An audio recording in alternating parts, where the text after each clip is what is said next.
Nicole Hannell went to the 2022 USA Games in Orlando, Florida from June 5th to the 12th. She participated in bowling, winning a 6th place in doubles and a 7th place in singles. All right, fans, tonight is Special Olympics night. Nicole, are you ready for the first pitch? All right, let's cheer her on. Throw strike. There we go. Good job, Nicole. Hey, so we have a silent auction going on, right, Tim? Tim? Silent auction tonight? All right.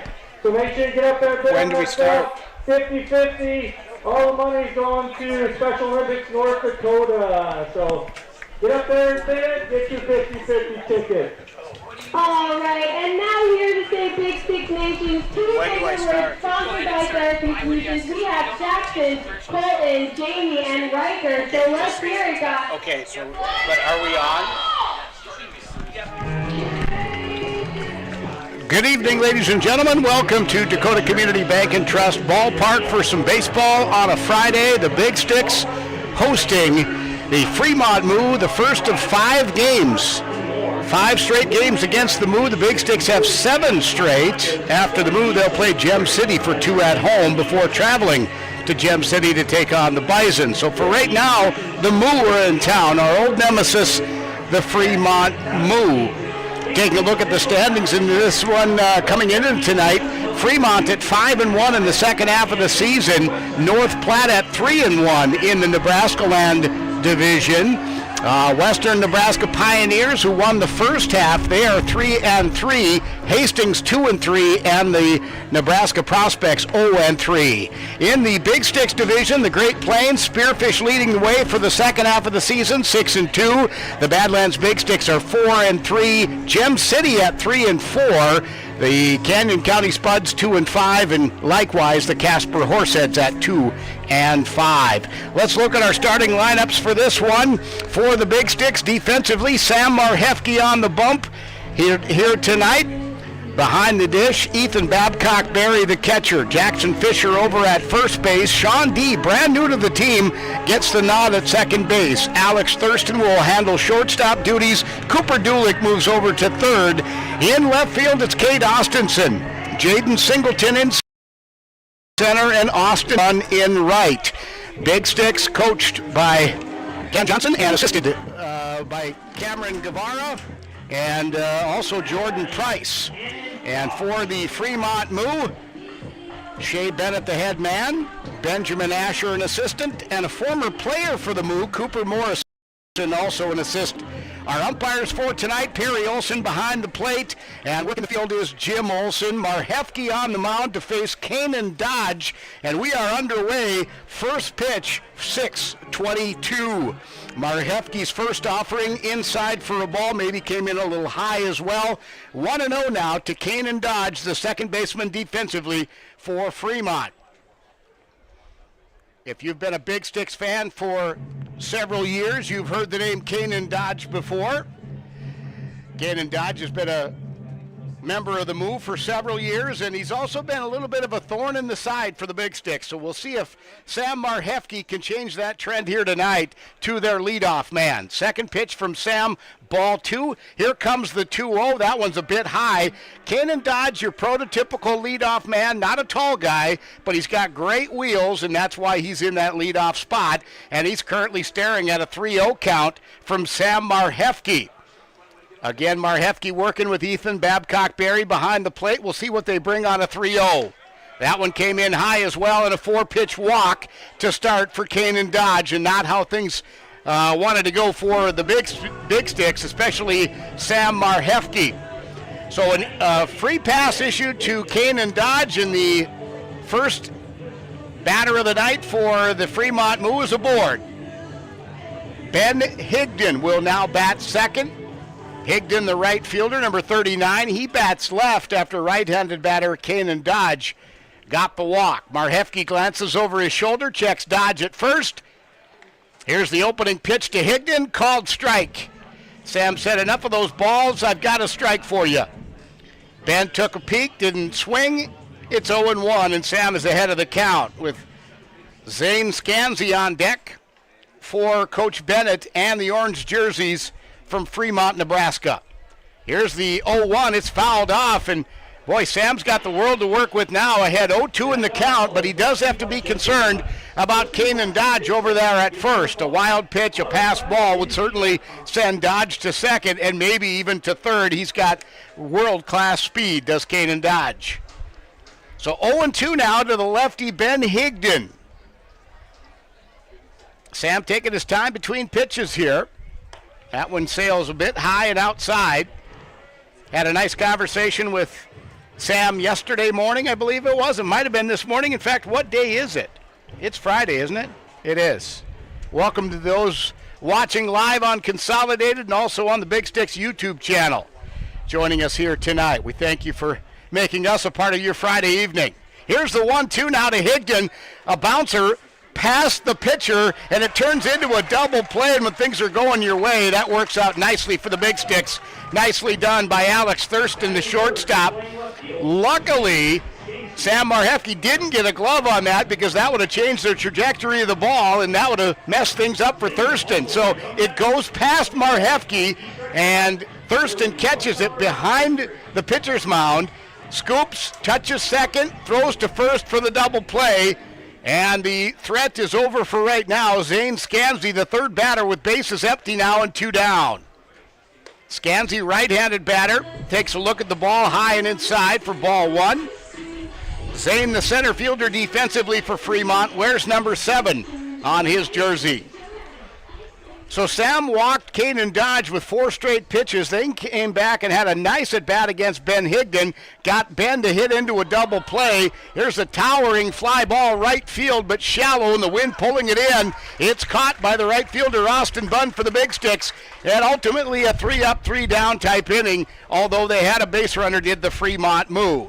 So the Moo get no runs, no hits, no errors. They leave no one stranded, and we move to the bottom of the first inning. Big Sticks coming to the plate. It'll be Cooper Dulick, Austin Bunn, and Sean D when we come back. Are you ready for summer fun and adventure? Spend an exciting time at Badlands Ministries just south of Medora, where you'll grow in faith and have the time of your life. For over 90 years, Badlands Ministries has provided a safe place for people of all ages and denominations to experience Christ's love. Take a leap of faith and enjoy the many activities from ropes courses, fun Bible studies, crazy games, hiking, swimming, campfires, songs, skits, and more. Call or go to badlandsministries.org. See you at camp. After the game, stop by Blue 42 Grill and Bar and top off the evening with a burger and beer. Blue 42 is a great place to meet your friends after the Big Sticks game. Try one of our 24 rotating beers we have on tap, and while we specialize in handcrafted burgers, our appetizers are out of this world. Log on to blue42grill.com for a complete menu and to see what beers we have on tap. Blue 42 Grill and Bar, located in historic downtown Dickinson. See you after the game. We share the same frustrations, and the same things make us proud.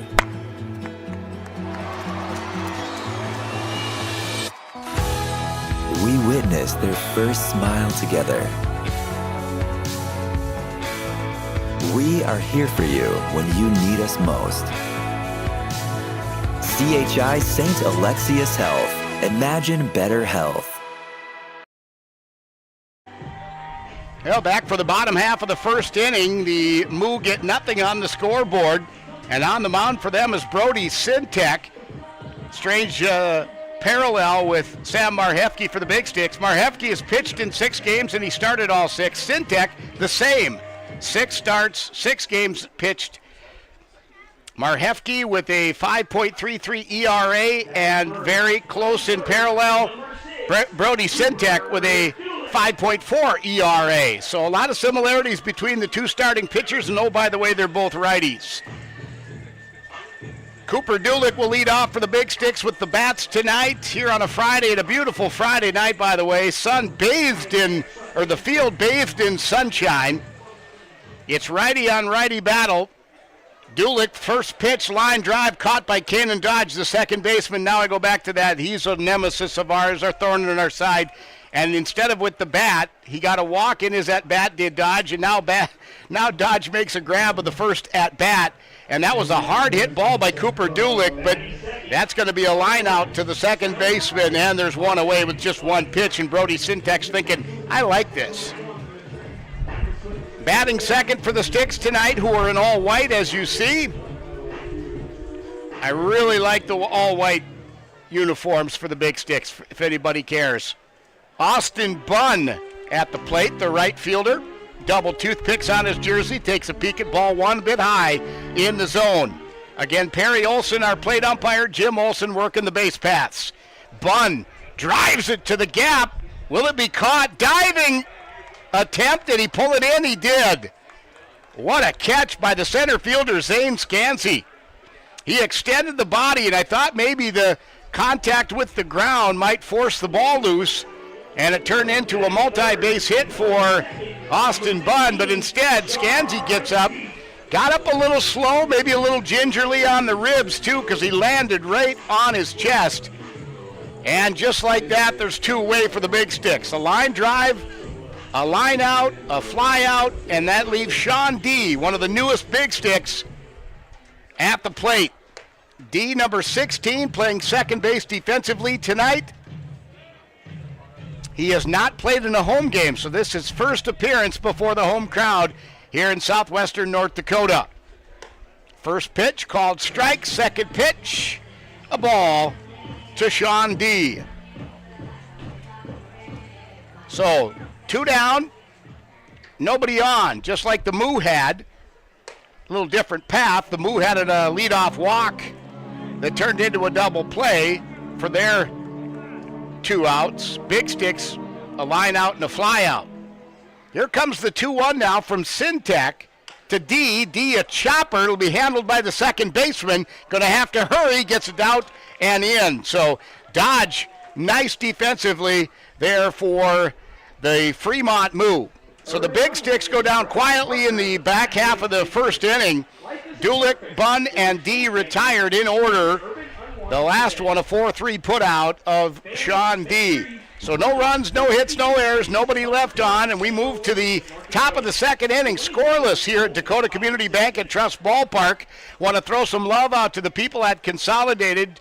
Trace running the show here. We've got Steph on a camera. We've got, I got to remember his name down on the end. Vladimir down on the end camera down there, and then we've also got Gustav working the field camera. Is that right?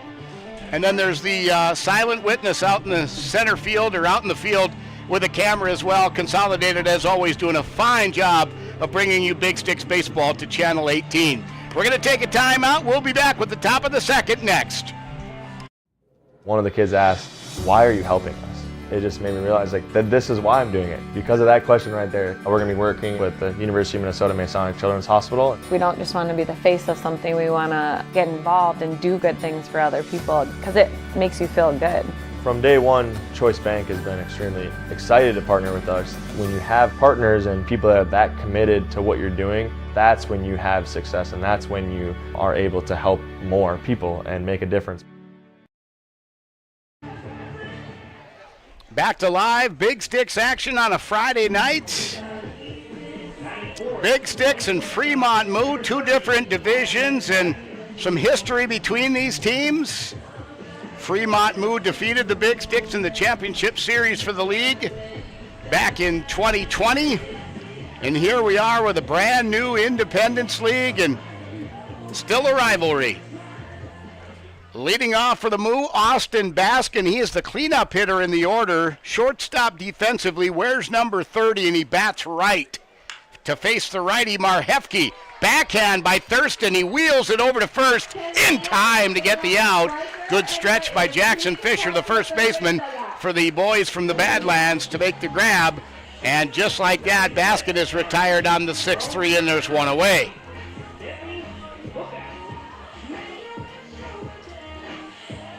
Bentley Book out. Now comes to the plate, a lefty, first baseman, number 4. Both pitchers have had it relatively easy to this point with their pitch count. In fact, I think Marhefke's first batter, Kanan Dodge, with 4 pitches was the most he's thrown to any batter to this point. And likewise, Brody Sintek for the Fremont Moo didn't have to go deep in the count with anybody either. At first pitch here to lefty Bentley Bookout. Out of the zone, ball 1. Marhefke again working with Babcock Berry behind the dish, and here comes the 1-0. That pounds the inside corner for strike 1, and a definitive call by plate umpire Perry Olson. Again, this is the first of 5 straight home games here against the Moo. The Big Sticks will then have 2 home games against Gem City, the Bison. So 7 straight home games for the BBS between now and the 14th of July. There's a swing and a miss by Bookout, and Sam is ahead of the count with nobody on base. We'll see what he has in up his sleeve here with 1 down on a 1-2 count.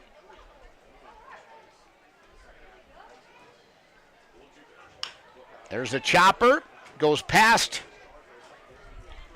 Marhefke, and it's fielded by the second baseman. Nice job by Sean D. I think that's his first defensive play here at home, and he delivers. Had to scoop and then throw quickly to get Bentley Bookout at first. And so the first 2 outs of the inning are both ground outs. And I always like to see that from a pitcher. That shows me he's doing his job. Not a lot of drama. Nico Azpilicueta, now the batter. And I'll probably have 5 or 6 different pronunciations for Nico's last name here in the broadcast. Third baseman, number 25, right-handed hitter, takes a swing at that one and misses. Nice pitch by Sam Marhefke. Azpilicueta, the 6th hitter in the order for the orange and purple. Here's the 0-1, right back to Marhefke, who will run over and then toss over to first baseman Jackson Fisher. So he goes down on a 1-3, and it's 3 up, 3 down. So neither team has had more than 3 batters come to the plate in the first inning and a half. We'll find out what the Big Sticks have in store. Bottom of the second is coming up next. It's been a difficult year for some of us, and Consolidated is here to help by providing the affordable connectivity program to qualifying customers. If anyone in your household qualifies for certain government benefits, Consolidated may be able to reduce your current broadband bill by up to $30 a month. Visit acpbenefit.org to learn more and to see if you qualify. Consolidated. Reach the world from here. At Dakota Community Bank and Trust, we're leaders in the egg industry. Our egg lenders grew up farming and ranching, and they understand egg operations. With our agribusiness lending experience, we can help you with your financing. We specialize in egg real estate, operating lines of credit, and cattle and machinery financing. To serve you, we need to hear you. So stop by your local Dakota Community Bank and Trust. At Dakota Community Bank and Trust, that's what we do. I wonder how much my car is worth. I just don't drive it anymore. Dan Porter Motors will buy it. I'm tired of my old car. I just want something different. Dan Porter Motors will buy it. What about boats and campers? Dan Porter Motors will buy it. Now, for a limited time, Dan Porter Motors will give you the most for your car, boat, pickup, camper, motorcycle, jet ski, tractor. You get the picture. Just stop in, give them the keys, and they'll write you a check. It's that simple. See Dan Porter Motors, 58601. Well, back to Dakota Community Bank and Trust ballpark. The throw goes down to second, and we're ready to go with the Big Stick side of things here in the second inning. And since they were retired 1-2-3 to start the ball game, the Big Sticks will go with cleanup hitter Cade Austinson first. Cade, the left fielder, bats left-handed, wears number 12.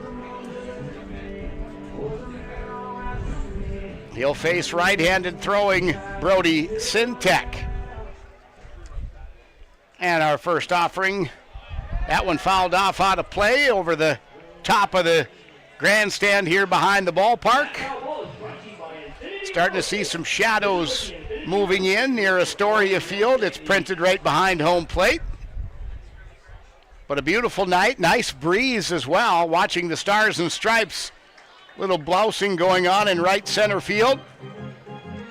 That pitch got away from Brody Sintek, sailed high and outside, and count now 1-1 after that opening foul ball by Austinson. That one high for ball 2, 2-1 now. Great vantage point for us, broadcasting high atop the grandstands, top level of the press area. There's the 2-1. That one fouled down the line and handled nicely by assistant coach Cameron Guevara. I think he barehanded it and didn't even hesitate. Good news for the Big Sticks, it's not considered an out, and Austinson can take a deep breath and settle back into the box. Here comes the 2-2 now. Austinson drives it down the line, base hit to the right field corner, and Cade's on his horse, headed for second. It looks like a stand-up double for Mr. Austinson, a Dickinson State Blue Hawk baseball player. And wearing the white of the Big Sticks here tonight, a stand-up double to put himself in scoring position. And that's the way you want to do things if you're a Big Stick supporter. After a 3-up, 3-down inning to start the game, a leadoff double for Cade Austinson, batting out of the 4 spot here tonight. Now it's up to Jackson Fisher, the 5-hitter, to move him around. Jackson, first baseman here defensively tonight. We saw him make a nice defensive stretch to scoop up a ball earlier. And now he'll have his chance with the bat after Austinson leads off with a double. First pitch to Fisher, ball 1, 1-0.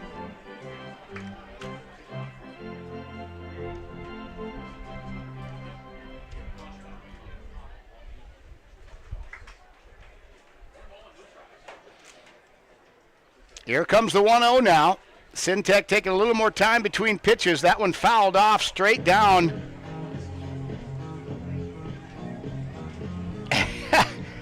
And not only is Jackson Fisher a batter, but he's going to play cleanup too. He's going to go over and circle around behind the umpire and hit the ball over to the dugout. Generally, the batter's like, I ain't worried about a foul ball. Somebody else could chase that one down. But Jackson multitasking at the plate. 1-1 now from Sintek to Jackson Fisher. Alex Thurston on deck for the white. Here's a ground ball. Oh, they got Austinson caught in a jam here. They threw down and they got him. Austinson came up short on the dive slide. And you can't really fault Cade there. Got caught between second and third. And I don't think he thought that the pitcher, Sintek, was going to glove it. And Sintek wisely turned around and checked the runner. He was ready to throw to first. So Fisher reaches on a fielder's choice, and Austinson is thrown out.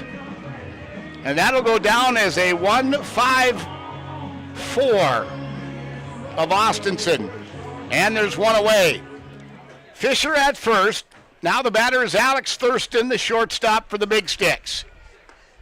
Takes a look, called strike 1. Alex really wanted to take a poke at that one, but chose not to, and then it's a called strike. So Sintek ahead of the count here with a runner on first and one away. We're in the bottom of the second, scoreless on a Friday night. Here's a ground ball, slow grounder. The throw just in time to get the runner at second and Fisher, but Thurston will reach on the fielder's choice.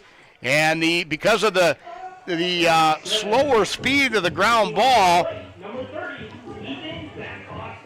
the Moo unable to turn the double play. So there's 2 down after back-to-back fielders' choices. Fisher goes down 5-4 at second. And now Ethan Babcock-Berry comes to the plate.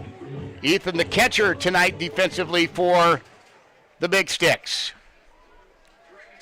Sintek glances over his shoulder at Thurston. Here's a ground ball. That's fair. That's a fair ball. Long throw is off the mark. He pulled his foot. No, they say he kept his foot on. I don't agree with it, but I got to live with it, I guess. Whatever it was a nice stretch by the first baseman, Bentley Bookout. I think he pulled his foot, but the umpire did not agree with me. So we've gone to complete scoreless here on Consolidated Channel 18 and the Big Sticks YouTube page, and we'll be back with the top of the third next.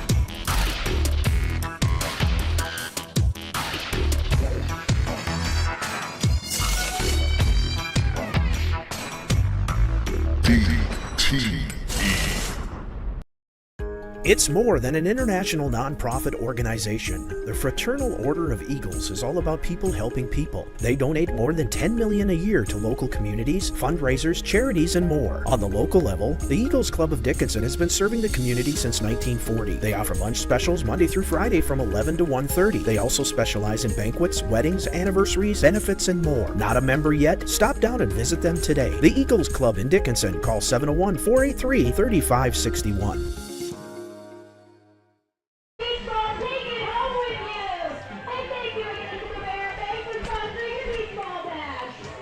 Well, we move to the top of the third inning. The Big Sticks here tonight, they've got no runs off one hit, no errors. They've left one man on base. And for the Fremont Moo, no runs off, no hits, no errors, and they've left no one on base. They did have one base runner tonight.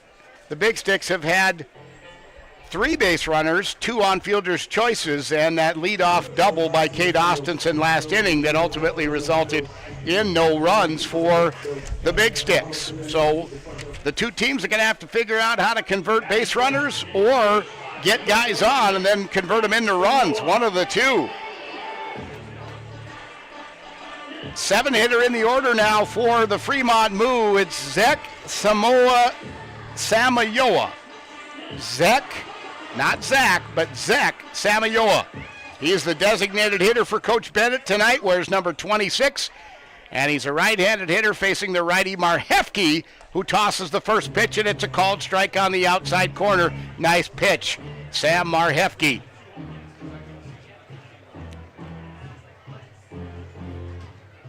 On deck is Ian Graff, the catcher for the Orange. The Fremont Moo, that one inside, and Samayoa not afraid to crowd the plate a little bit.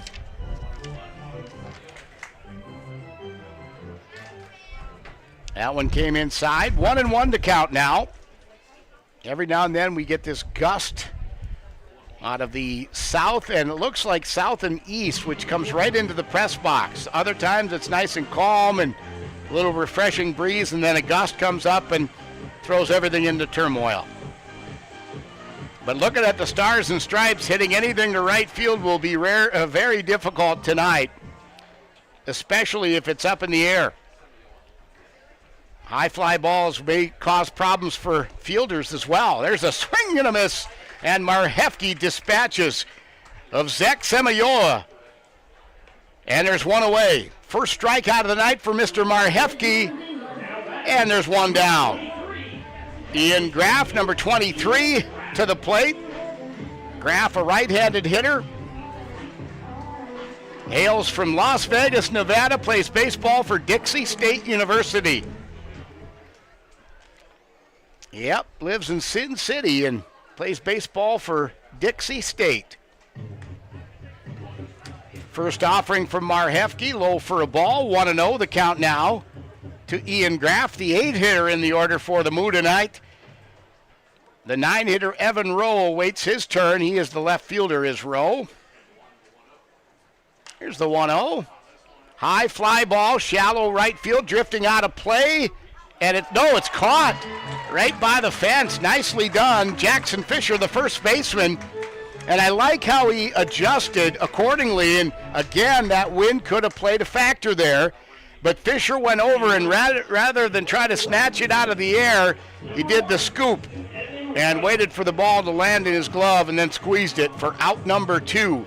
So Graff is retired on the F3, and there's 2 away for Evan Rowe. Rowe with just one, A1 on his jersey. Number 1 is Evan Rowe, and the 9-hitter. 2 down, nobody on. Line drive caught by the second baseman, Sean D. Welcome to the Big Stick, Sean. And another 3 up, 3 down scenario. That is a line out to the second baseman, and the move gone quietly. Marhefke and his defense have retired the first 9 not the first 9 batters in order. Dodge got on with a walk to start the game, but then a double play, and it's 9 straight batters now down for the move. So the move go scoreless into the bottom of the third. The Big Sticks coming to the plate when we come back next.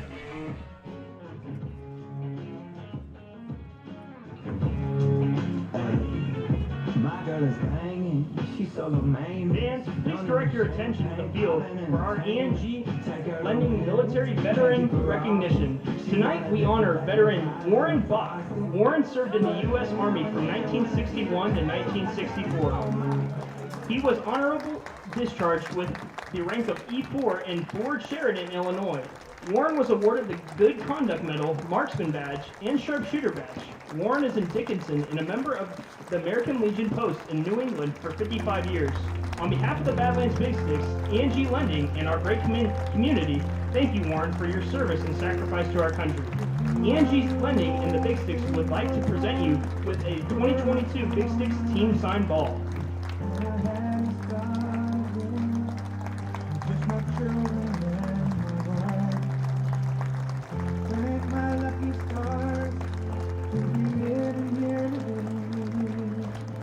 The flag still stands for freedom, and they can't take that away.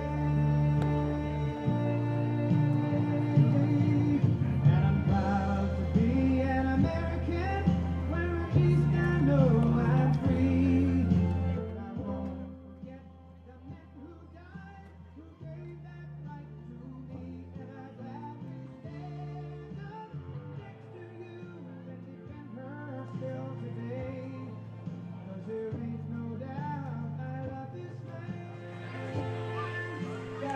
Well, back to the ballpark in South Dickinson. In fact, it used to be called the Southside Ballpark. It now has Dakota Community Bank and Trust attached to it and has for years. Beautiful complex here, and Big Sticks came into existence in 2018, and it's been one heck of a ride since. Fremont Moo on the defensive side. Back to the mound goes Brody Sintek. And for the Big Sticks, 8-hitter in the order, Jaden Singleton will lead off. He wears double deuces on his jersey. Center fielder tonight for the Big Sticks. I don't think he's had any action out there defensively yet.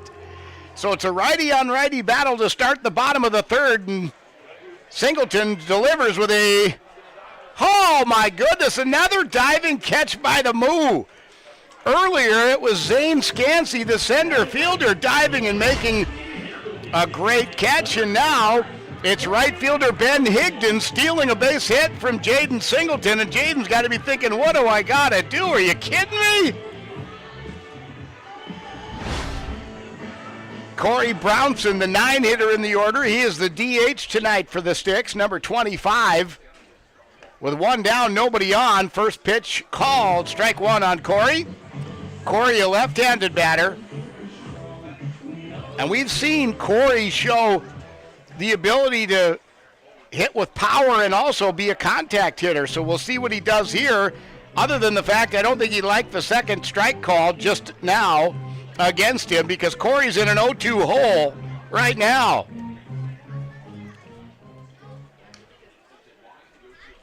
One away, nobody on. Sintek properly places a pitch high and outside, out of the zone for Corey Brownson. Open Corey will chase after an outside pitch. Corey says, I'll have none of that, and here comes the 2-1.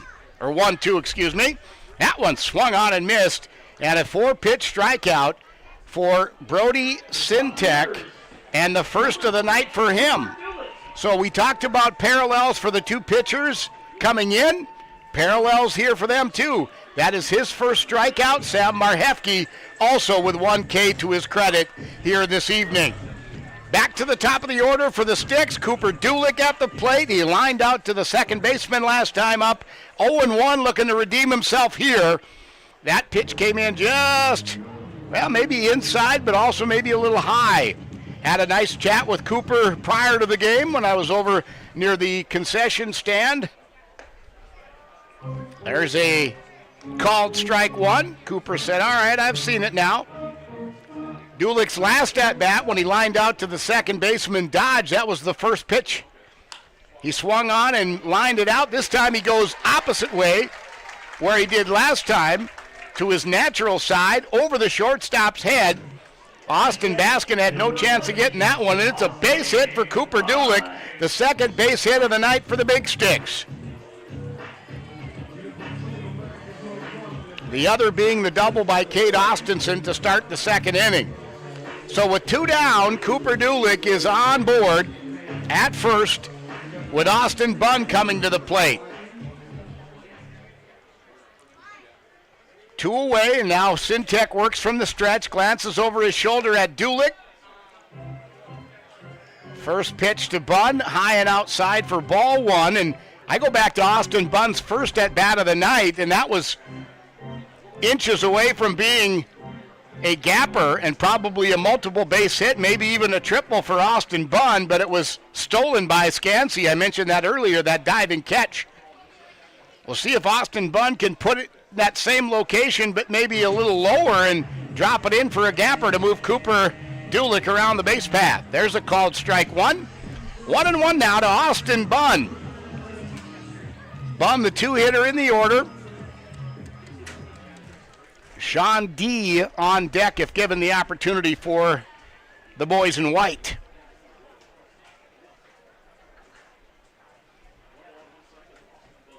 Sintek's pace has slowed down a little bit. Now he'll check the runner at first.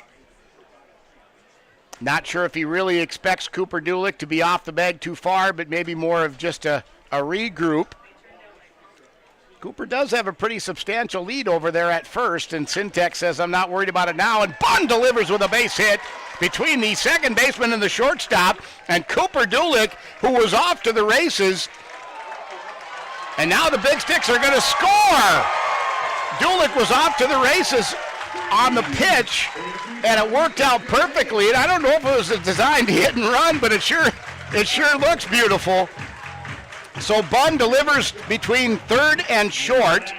It goes out to left field. Dulick is halfway to third and rounds it and heads home when it was mishandled on the relay in. So Cooper Dulick scores, and the Big Sticks draw first blood on a Friday night. And the batter now, Sean D.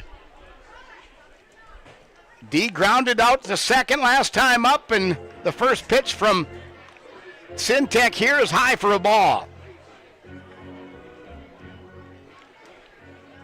Coach Johnson has done that quite a bit this year. When the new players just arrive, he immediately puts them into the lineup, and usually, or at least what I've seen, has been in the upper portion of the batting order. So it's almost like welcome to the league, welcome to the Big Sticks, and welcome to the top portion of the order. 2-0 now to Sean D.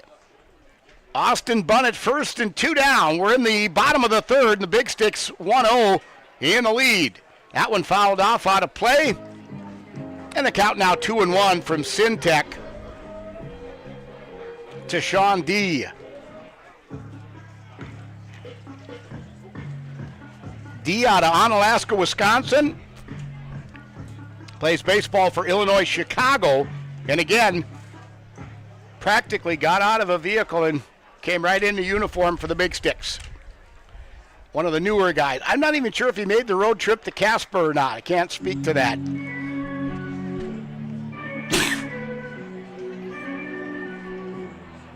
Three and one now. That one brushed inside. Pushed D off the plate a little.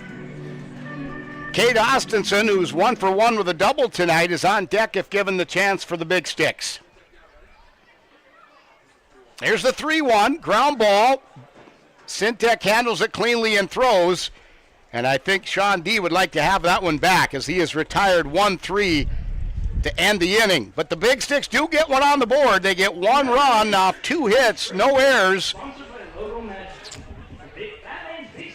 I should correct myself. Did they score an error? Yes, they did score an error on the move. And the Big Sticks leave one on base. 1 run off 2 hits, 1 error, and 1 left on. 3 complete here in South Dickinson. Big Sticks 1, Moo nothing. We're back after this.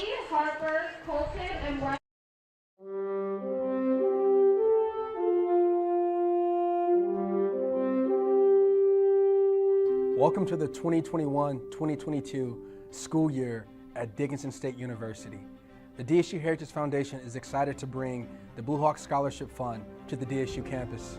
The Blue Hawk Scholarship Fund is comprised of your general and sports-specific giving, named scholarships, advertising, sponsorship of athletic programs, endowments, and program greatest needs support. Made possible by you, the Blue Hawk Scholarship Fund and the DSU Heritage Foundation will award over $700,000 in athletic support for the 2021-2022 school year. Donate to the Blue Hawk Scholarship Fund today. Visit us online at dsuheritagefoundation.org and help support Blue Hawk athletes in the classroom, in competition, and in our community. Come soar with the Hawks.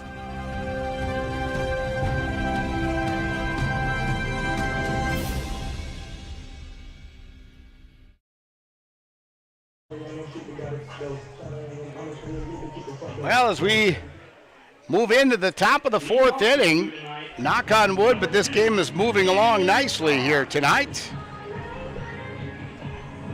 Marhefke back on the bump after short work in the 3rd when he retired Samayoa, Graff, and Rowe very quickly with a strikeout, a fly ball, and a line out.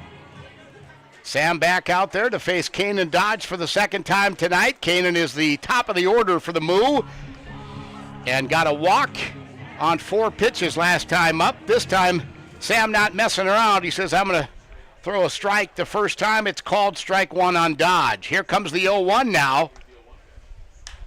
That one lined foul over towards the beer gardens that are empty tonight. So Dodge in an 0-2 hole, and Sam certainly would like to redeem the walk he gave Kanan earlier.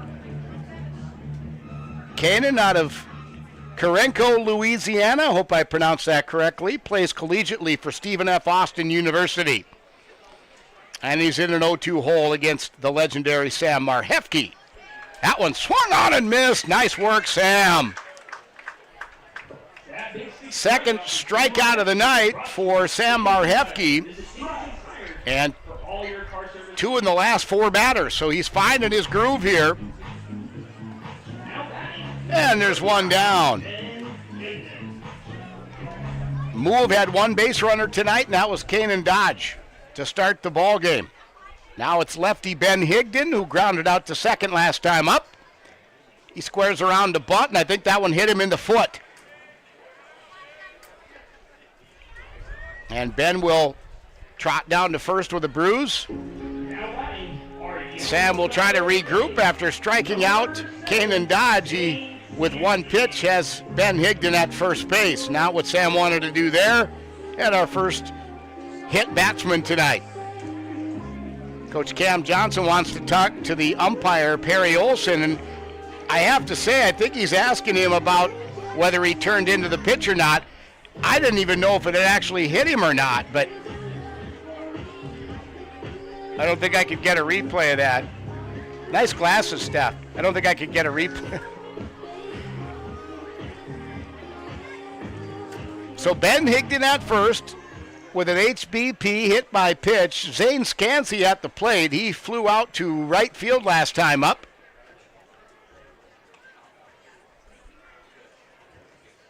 This time, Marhefke and Babcock-Berry on the same page. Ethan set up on the outside of the plate as the catcher. That's exactly where Marhefke delivered, but it one-hopped up to the plate. So ball 1 to Scansey, the 3-hitter in the order. Austin Baskin on deck for the Orange. And Ben Higdon at 1st. There's strike 1 on Zane Scansey. 1-1 now to the center fielder.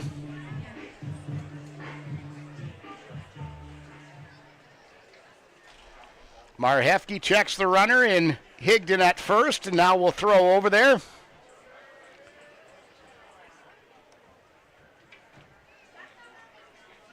Ben back safely, and Sam back on the mound, ready to go to face, again, Zane Scansey. A 1-1 count.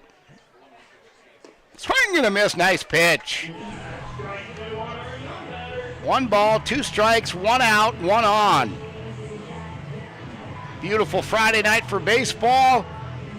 Good crowd in attendance here tonight to kick off a 7-game homestand for the Big Sticks. I think there's only 12 home games left on the schedule, so if you're out there watching tonight, make sure if you haven't been or want to again that you get on the stick, if you will. There's a swing and a miss and another strikeout from Marhefke. 3rd of the night and 2nd in the last 3 batters. 3rd in the last 6 batters he's faced. So again, Marhefke finding his groove in the K department. Austin Baskin comes to the plate now, the shortstop for the Moo. A right-handed batter with 1 on and 2 down. And I know Sam would like to have that pitch he threw to Higdon back, because otherwise he would have had a chance to strike out the side, but he hit Higdon with the very first pitch of the at-bat. That one drifts outside for ball 1 to Baskin.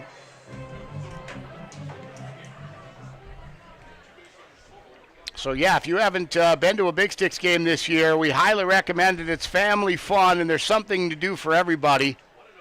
We always joke around here at the ballpark about how there's all these different things to do for the kids and everybody alike.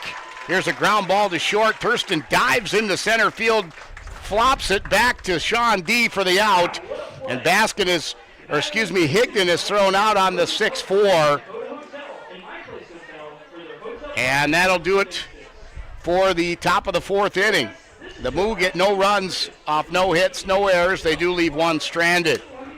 But again, plenty of tickets available and still some home action here tonight. There's a lot of fun. In fact, there's a kids game going on right now. And then there's also baseball. Concession stand. There's apparel and Teddy's Trading Post, which you can pick up memorabilia at. Something for everybody at the Big Sticks games. And again, we're live on Consolidated Channel 18. We're back with the bottom of the 4th next. Finding the right mortgage company can be a little puzzling. At ENG Lending, we make it easy by finding the right program that fits perfectly. From VA loans for our veterans to first-time home buyers, refinancing and debt consolidation. Piece by piece, we pay close attention to every detail so that every piece of the puzzle falls right into place. ENG Lending. It all comes together. Call 456-LOAN right now. Challenges and struggles are part of everyday life for all of us. At Infinity Real Estate Group, we don't back down and we take it all in stride. Okay, don't move. I've done this before. My turn. In these struggles, there are no mistakes, only life lessons. We may not be that good at some things, but we do excel in real estate. We are Infinity Real Estate Group. Experience the Infinity way.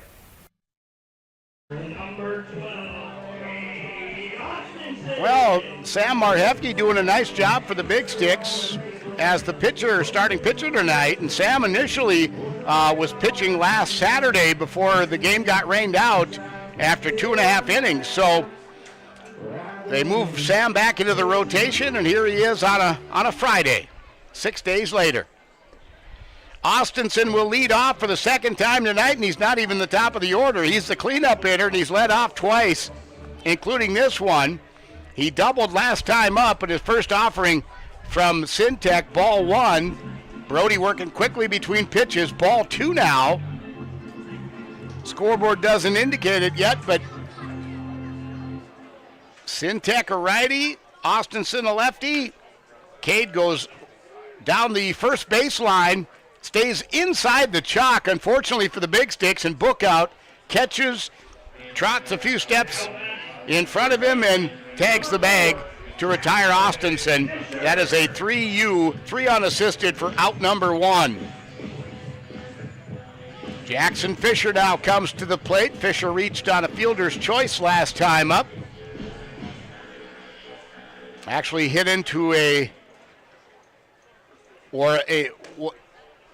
Moo tried a double play. It didn't work and ultimately was thrown out at second with the next batter, Alex Thurston. So first pitch to him, called strike. Fisher's second pitch, grounds to second. Dodge scoops and fires, and just like that, there's 2 down. So 4-3 goes Jackson Fisher.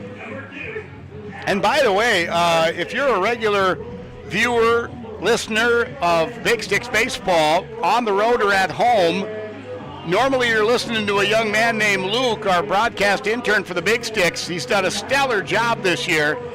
He is under the weather, and so we hope for the best for Luke. I don't think it was an intended day off for him, but he sure deserves it. So enjoy your night off, Luke, and get better.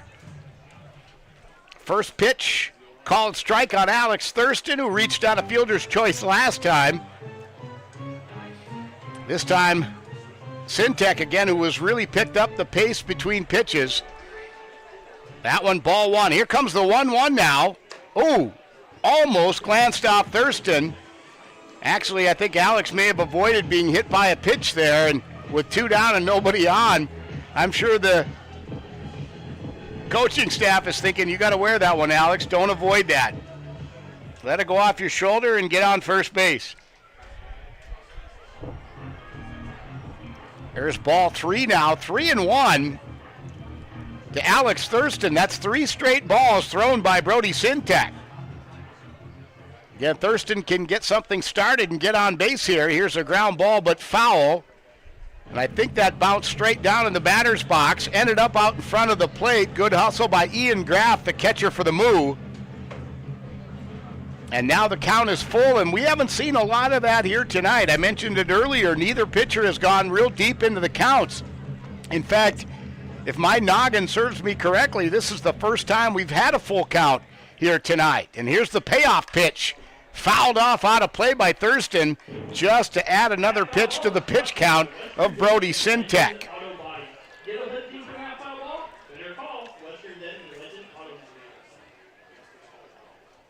In fact, I'm going to reach out to the PA announcer tonight who's filling in for me downstairs, see if I can't get a pitch count. Justin, he's normally our pitch count guy. Oh, here's a drive to the right field corner. It drops down. Ben Higdon out there. I think Ben thought he had it, and all of a sudden it's laying in the grass. He throws it into second, and they're going to score that as a hit, the 4th of the night for the Big Sticks. And Higdon, you can tell, is dejected as he walks back to this position out in right field, kind of hitting himself on the head there. So Thurston has a double. Big Sticks have had 2 doubles and 2 singles tonight. We'll see if they can turn this in to a run on the board, at least one. Big Sticks lead this 1-0 here in the bottom of the 4th, and they've got a chance to add another here. The batter now, Ethan Babcock-Berry. Had a good chat with Ethan prior to the game.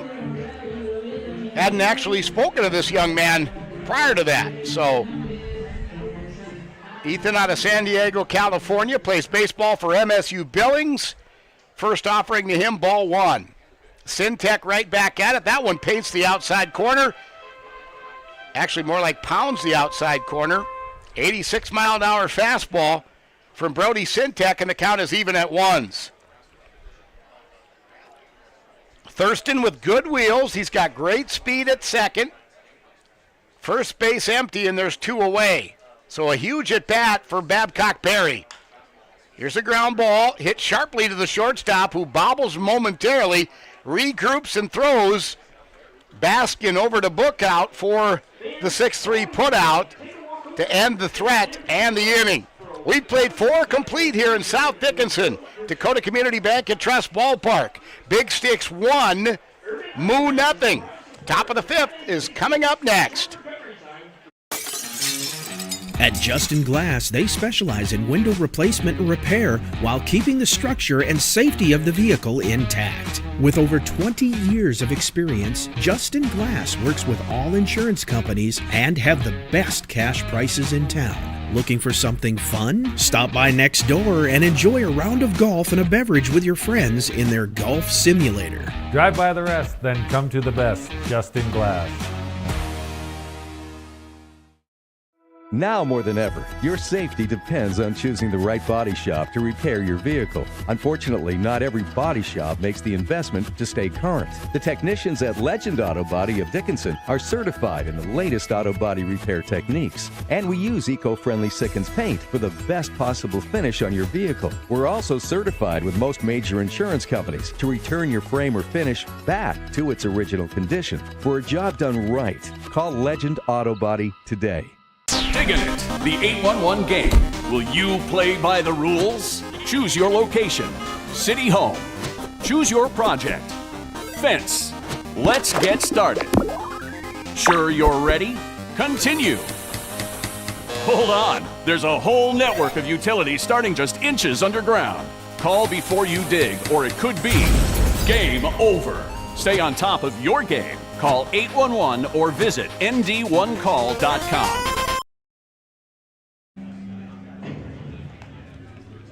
Well, the box score so far looks pretty decent for the Big Sticks. The Moo only two base runners, one with a walk and one hit by a pitch.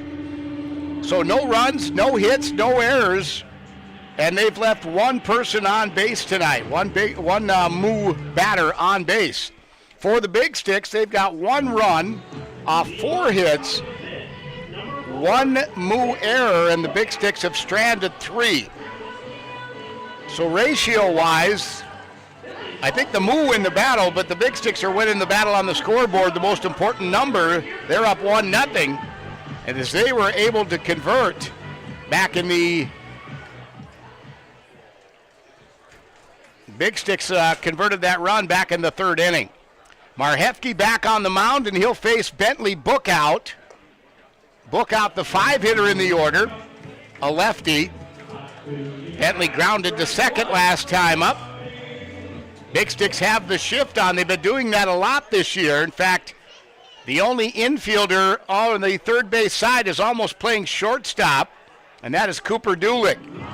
Shortstop Alex Thurston is way over. Generally, they'll put him behind second base, but no, he's way over. There are 3 Big Sticks infielders on the first base side. Crazy shift on for Coach Johnson in the BBS. That one fouled off by Bentley after a 1-1 count. 1-2 now to Bentley Bookout.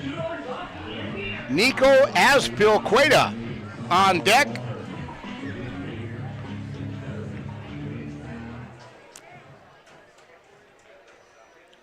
Again, Bookout, the first baseman for the Moo tonight. We've seen some nice defensive plays by him. Here comes the 1-2 from Marhefke. That one grounded foul. Boy, did Bookout really come around. That one ended up closer to the Moo dugout, and as a left-handed hitter, not an easy thing to do. So the count stays 1-2. Bentley, the first batter of the inning. Portion of the infield bathed in shadows now.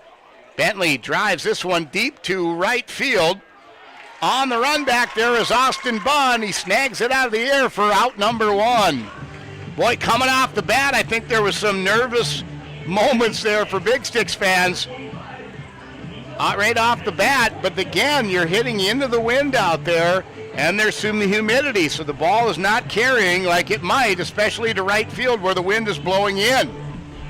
So Bookout retired on the F9, and there's one away. Nico Azpilcueta, the third baseman, at the plate now. He grounded back to Marhefke, the pitcher, last time up back in the 2nd inning. Wears number 25 and bats right-handed. First pitch from Sam Marhefke, a bit high and off the plate to the outside.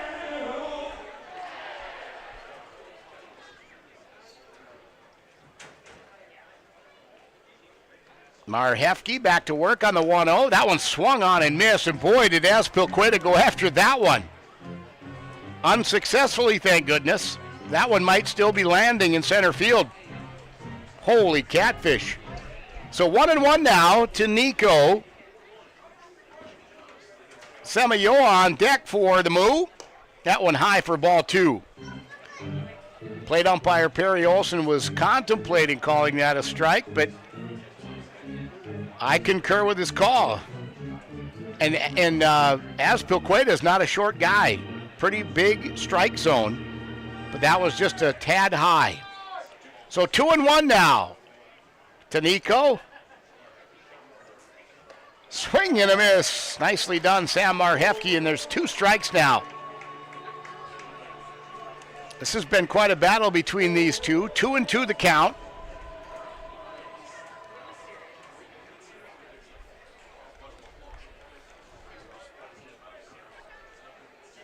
And the 2-2. High for ball 3 in the full count. And again, a rare high pitch count per at bat.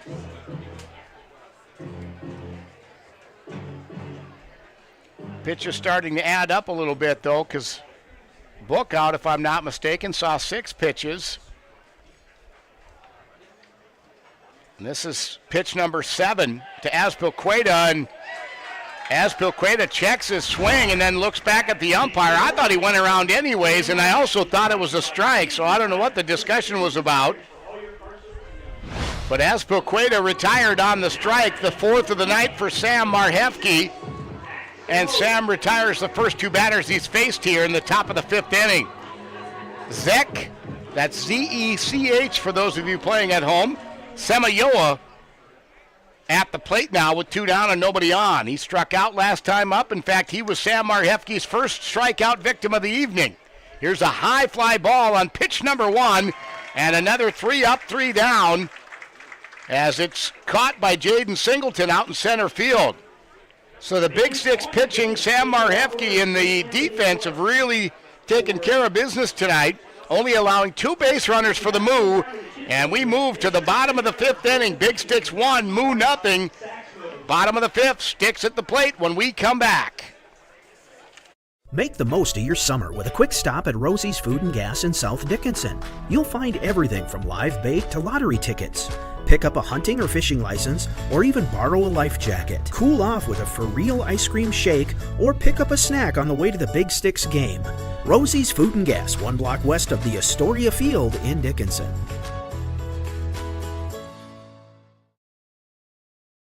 Favorite thing about my street? My co-op. It isn't just about electricity. It's about power. The power of information. About safety. Efficiency. Technology. I am the co-op. I am the co-op. And the co-op is me.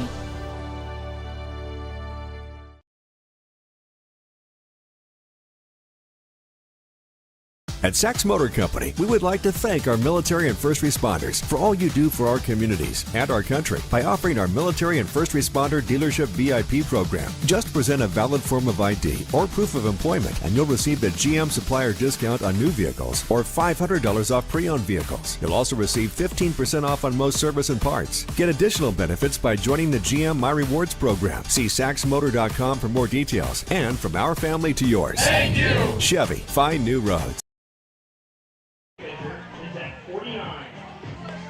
All right, back at Dakota Community Bank and Trust Ballpark.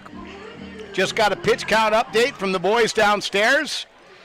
Sam Marhefke for the Big Sticks has thrown 36 pitches, and Brody Sintek for the Moo has thrown 49.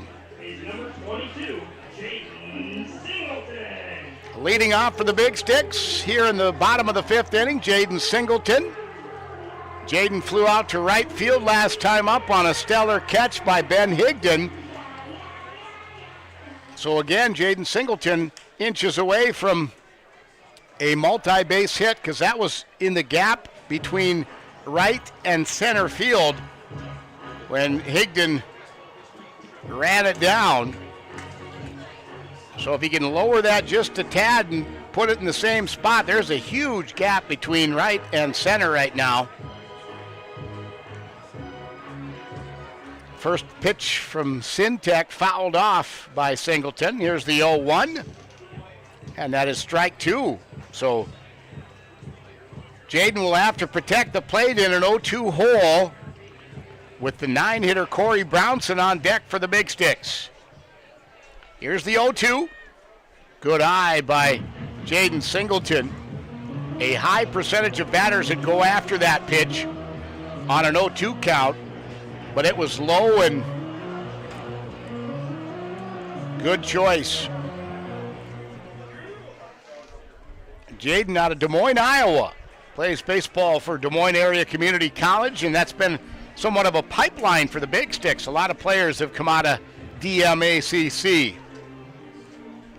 There's ball 2 now, so 2 straight to Jaden. Here comes the 2-2. Syntec not wasting any time.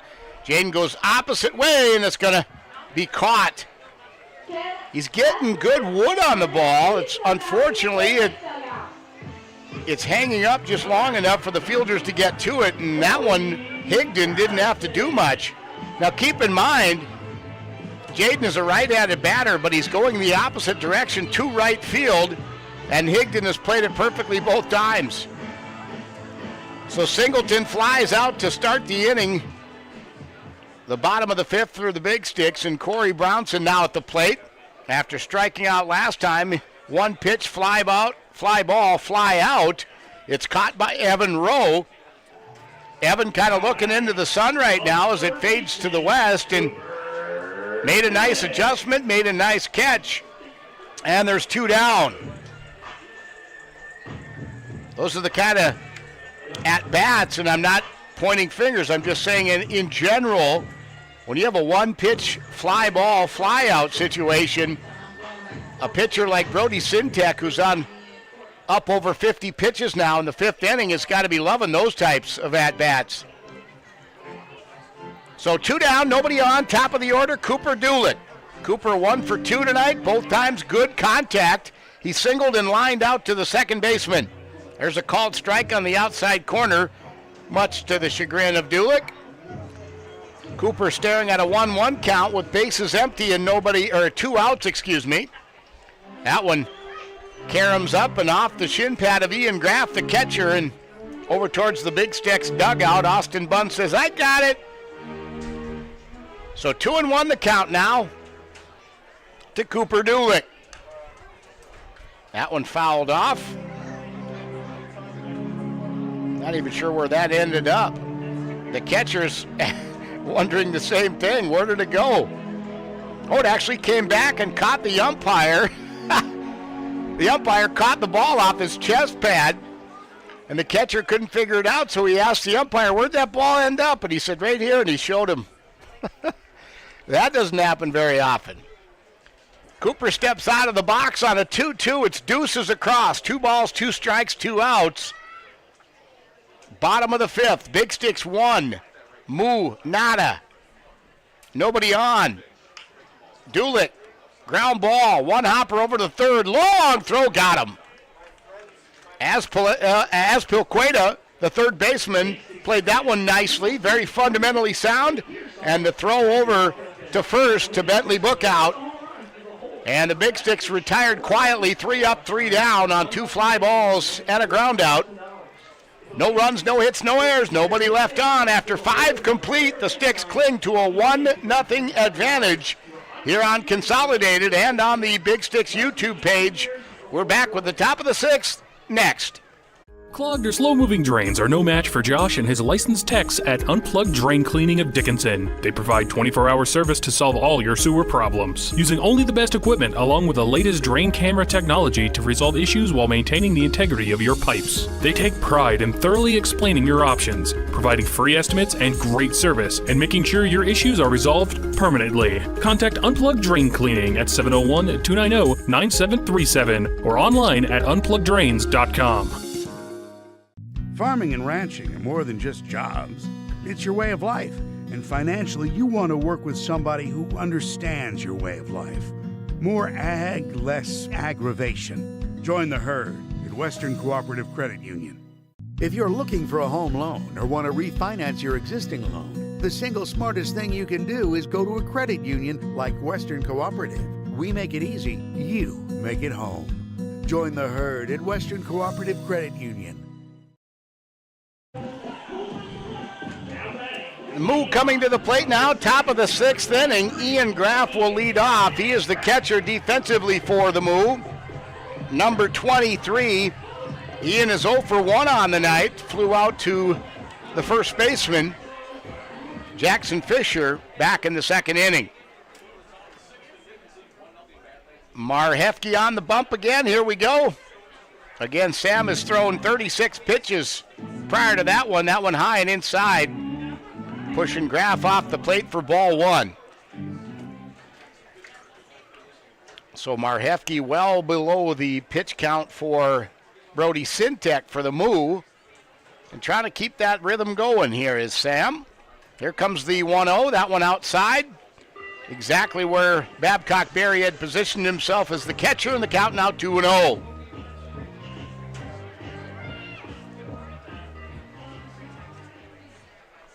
Again, Marhefke with 4 strikeouts tonight. Here comes the 2-0. Swung on and missed, and he smoked that one past 85 on the gun. Only 2 base runners for the Moo tonight. One was hit by a pitch, and one was issued a walk. So no hits to this point off Sam Marhefke. Back in the box is Graff, and here comes the 2-1 count. 2-1 pitch, swung on and missed. And we saw that, maybe just this at-bat, kind of a microcosm of the night so far for Sam Marhefke. He issued the walk to start the ball game. Very first batter he faced in Kanan Dodge. He issued 2 balls to start the count here on Ian Graff, and now has battled back with 2 strikes. It's almost like when his back gets against the walls when he's at his best, and that one just a bit high. Sam waiting for a location from the umpire. I don't know if he gave it to Sam to Sam's liking or not, but the count is full. Saw full count last inning on one of the batters, and now here we start the top of the 6th with a full count. And Graff stays alive as he fouls that one off as the Bee Gees are playing in the background. So the count stays full. Leadoff man, top of the 6th. Graff is actually the 8th hitter in the order, and he'll be followed by Evan Rowe. Here's the payoff pitch one more time. Swung on and missed. Got him. What a pitch by Sam Marhefke. And Graff seemed very dialed in there on that at bat. When he got ahead of the count, Sam came back, then Graff battled back and fouled off 2 pitches, ultimately resulting in a strikeout, number 5 for Sam Marhefke tonight. And there's one down in the 6th. And if you're scoring at home, that's 4 straight retired by Sam Marhefke. So 1 away. 9 hitter in the order, Evan Rowe, the left fielder at the plate. Check swing. I don't know if that was fouled off or did that go off the shin pad of Babcock Berry. We'll have to wait and see. No, they're going to call it. They say it did foul off the bat. Rowe lined out to the second baseman, Sean D, last time up. That was to end an inning. Now with 1 away, he'll have a chance to get on base, but he's behind in the count 0-1. Marhefke back to work.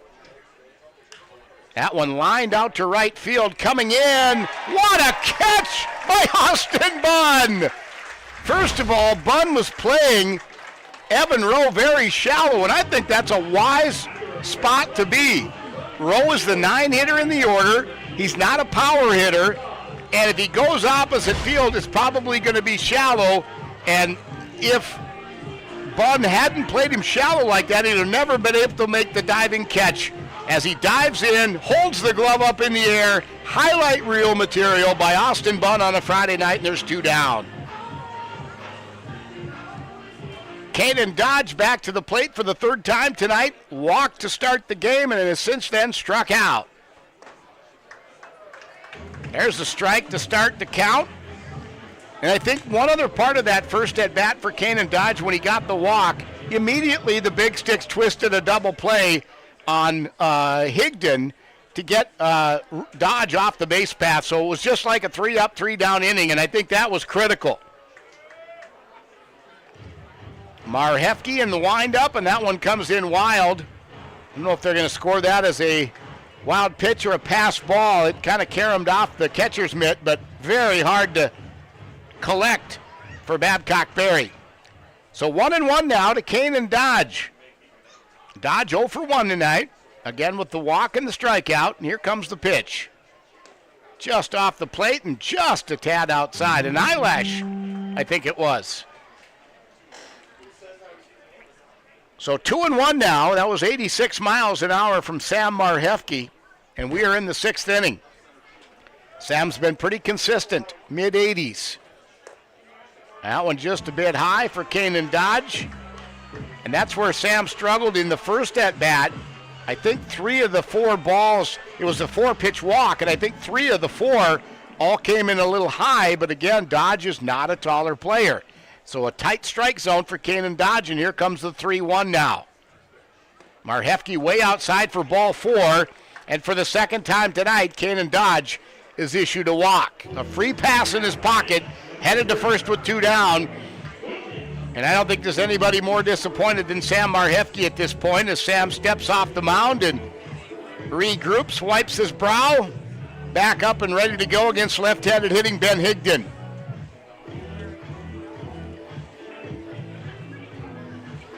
Third base runner of the night for the Orange. Kanan Dodge has been there twice. And the guy at the plate has been there once after getting hit by a pitch. Marhefke delivers a strike, a swinging strike on Ben Higdon to start the count. Yeah, Higdon got hit by a pitch in the 4th. And then the Big Sticks, Marhefke retired the next batter, and then the Big Sticks threw Higdon out at second to get out of the inning undamaged. That one lined, and will it drop? It does. Into the corner. On his horse is Austinson in left field. They're going to send the runner, and we are tied at 1s. A double by Ben Higdon, and the first hit of the ball game off Sam Marhefke, and it ties it up.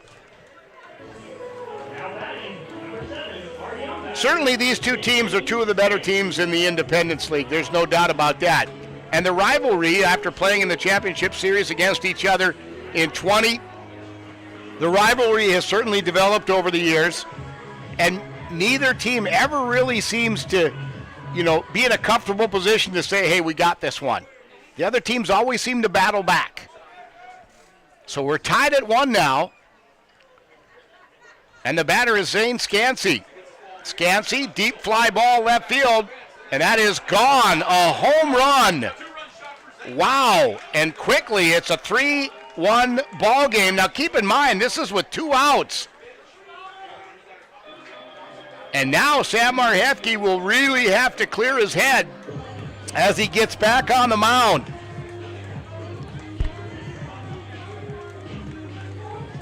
So Ben Higdon doubles to bring in Kanan Dodge.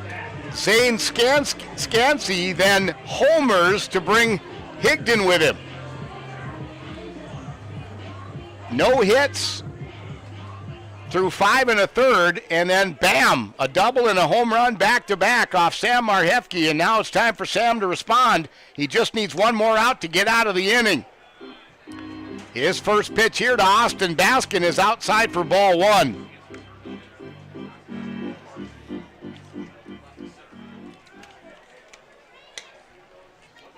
Want to know the count? Marhefke from the stretch, or from the, here's a deep ball to center field. Backpedaling is Singleton. He makes the grab to end the inning. So again, the Moo bring the bats to the plate in the 6th inning. Marhefke struck out Graff, got Rowe to fly out to right, then walked Kanan Dodge, and that was kind of the start of the downward spiral. And then a double by Higdon, a homer by Scansey, and a flyout by Baskin. The Moo get 3 runs off 2 hits, no errors, and they leave no one on base. Bottom of the 6th is coming up next, and for the Big Sticks, it's Bunn, D, and Austinson when we come back.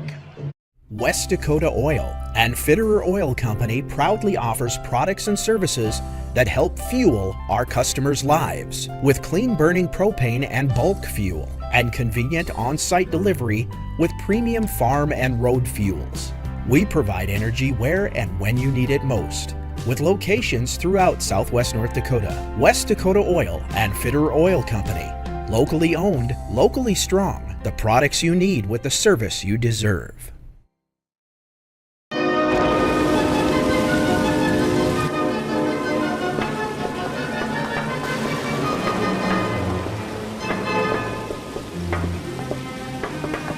If you have a ding, give me a ring.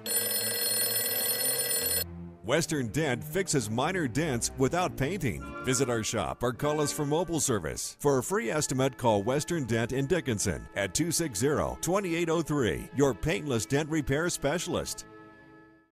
Are you ready for summer fun and adventure? Spend an exciting time at Badlands Ministries just south of Medora, where you'll grow in faith and have the time of your life. For over 90 years, Badlands Ministries has provided a safe place for people of all ages and denominations to experience Christ's love. Take a leap of faith and enjoy the many activities from ropes courses, fun Bible studies, crazy games, hiking, swimming, campfires, songs, skits, and more. Call or go to badlandsministries.org. See you at camp.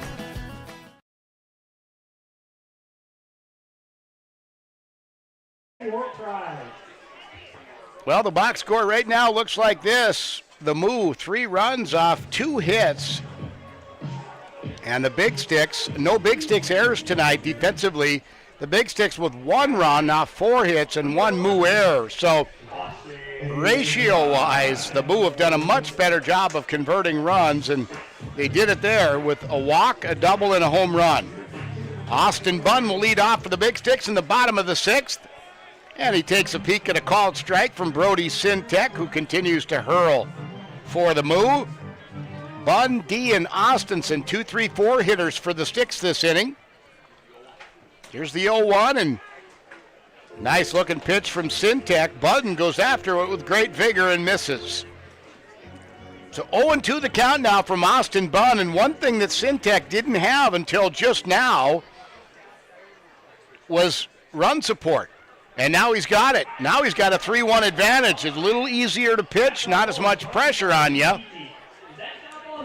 That one fouled back by Austin Bunn.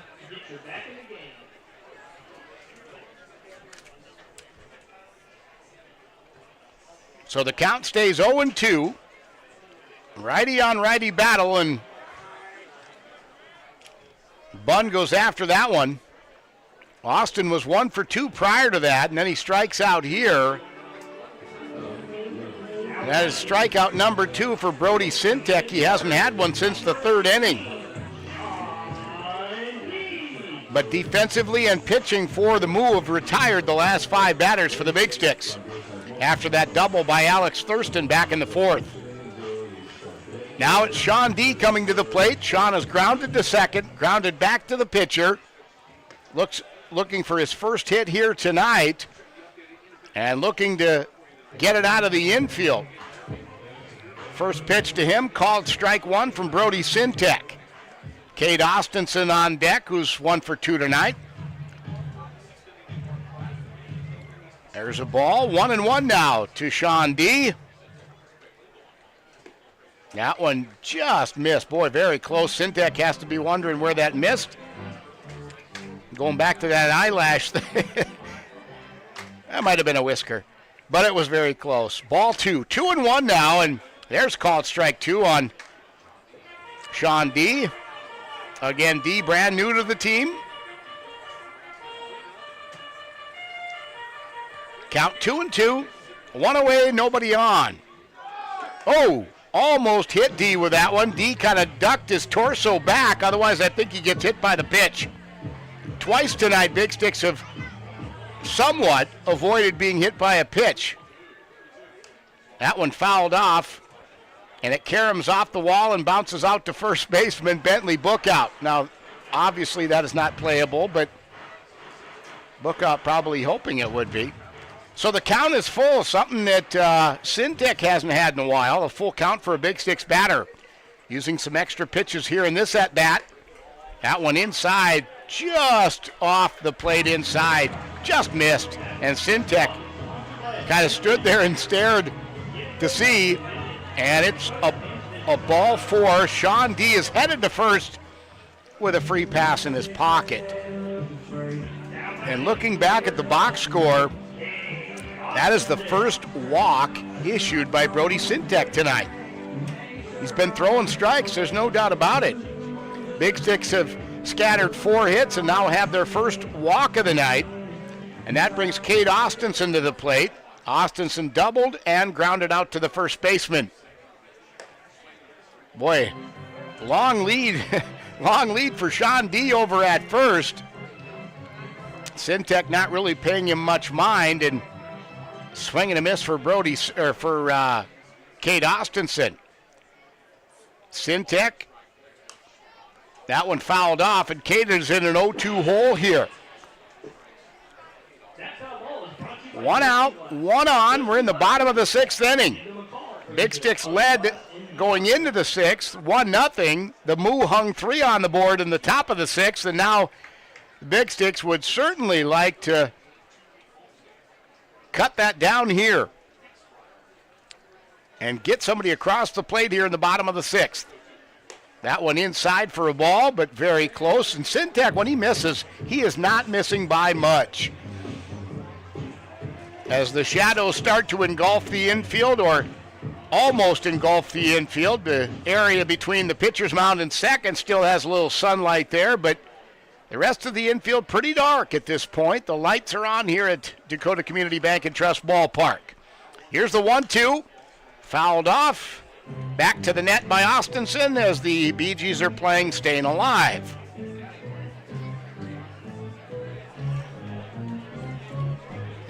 Cade from Newcastle, Wyoming, plays collegiately for the hometown team here in Dickinson, North Dakota, Dickinson State University Blue Hawks. Cade back in the box. From the stretch, that one low for a ball from Syntec. When he checks the runner at first, in Sean D currently, after D got the walk, but when Syntec checks the runner, he doesn't do it very long. He doesn't give the long glance over there.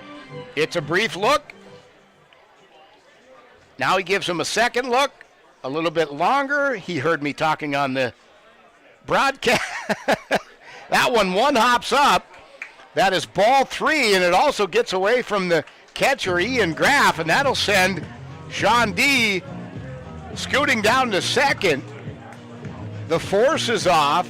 Runner in scoring position. That certainly can help the Big Sticks cause if Cade can deliver with a base hit here. So the count is full.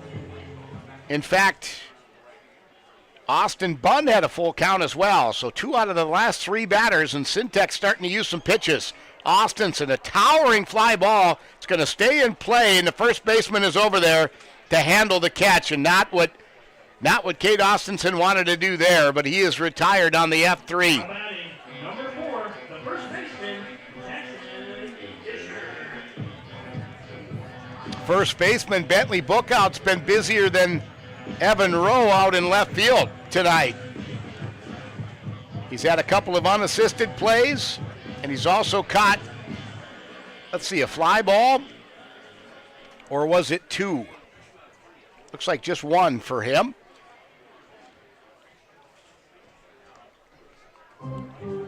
Looks like Brody Syntec wants a new ball before he faces Jackson Fisher with 2 down, and Sean D currently residing at second base.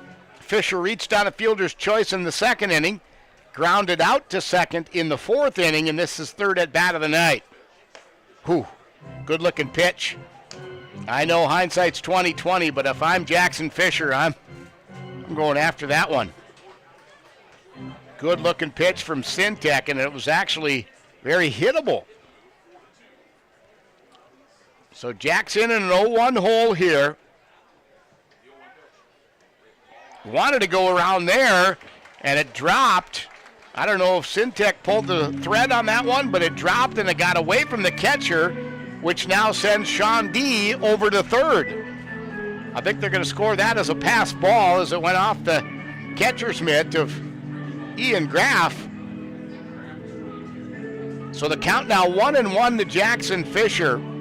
And this is a huge at bat because the Big Sticks have a runner at third and they trail by 2 runs. That one paints the outside corner, strike 2. The count now 1-2. Big Sticks 1 run off 4 hits tonight and 1 Moo error. The Moo with 3 runs off 2 hits and no Big Sticks errors. Here's the 1-2. Ground ball hit foul. Handled by, well, almost handled by Cam Johnson down there coaching third base. Syntec has some new leather on the mound, and he is ready to go. And he has a clear look at Sean D., the base runner, at third. That one swung on and missed, and it gets away from the catcher, and he'll throw down to first to get out of the inning. So third strikeout of the night for Brody Syntec, and not how the Big Sticks wanted to go after Sean D. got a walk as the second batter of the inning. And the Big Sticks failed to take advantage. No runs off, no hits, no errors. They do leave one man stranded. After 6 complete, it's Fremont 3, Badlands 1. We're back after this on Consolidated and the Big Sticks YouTube channel. After the game, stop by Blue 42 Grill and Bar and top off the evening with a burger and beer. Blue 42 is a great place to meet your friends after the Big Sticks game. Try one of our 24 rotating beers we have on tap, and while we specialize in handcrafted burgers, our appetizers are out of this world. Log on to blue42grill.com for a complete menu and to see what beers we have on tap. Blue 42 Grill and Bar, located in historic downtown Dickinson. See you after the game. I've been coming to the centering classes since I first found out I was pregnant, so almost 9 months now because I'm about to have a baby. When I found out I was pregnant, I was really nervous. I don't know, it was really scary and exciting all at the same time. It was nice to talk to people who knew what you were going through and could give you solid advice and also reassure you that, you know, your body's made for this, you can do this, and you are okay, you're gonna make it.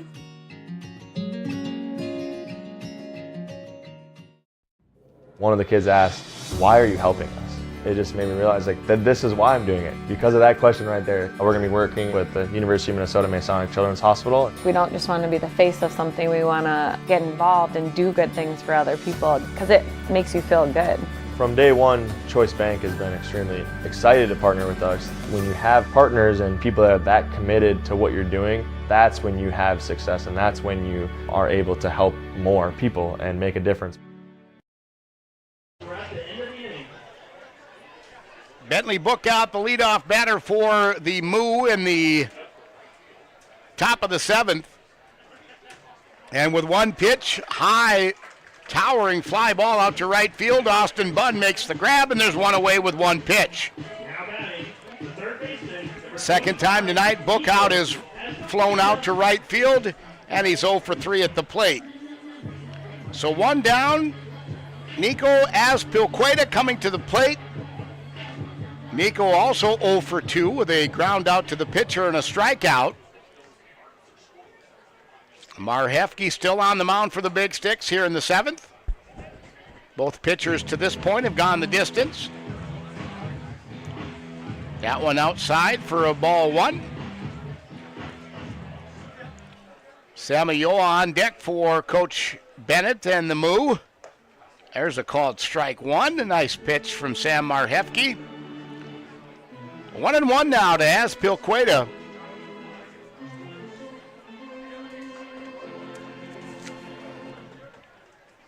Nico out of Sherman Oaks, California, plays baseball for St. Mary's College. Here comes the 1-1. That one bounces past the catcher, Ethan Babcock-Berry, and back to the backstop for ball 2.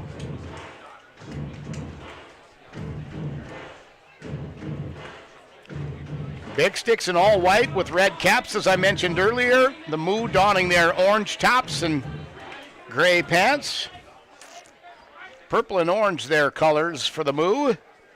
From Fremont, Nebraska. And beautiful pitch from Marhefke. Same spot the last called strike was. And the count now even at 2 with 1 away and nobody on.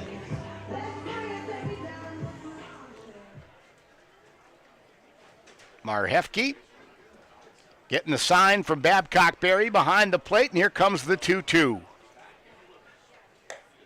And that would be T-O-W-T or T-W-O, T-W-O, not the 2-2 like you wear.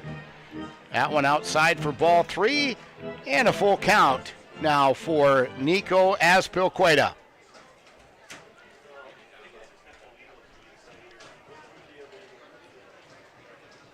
Warmer day today, temperature right around 82 to start the ball game.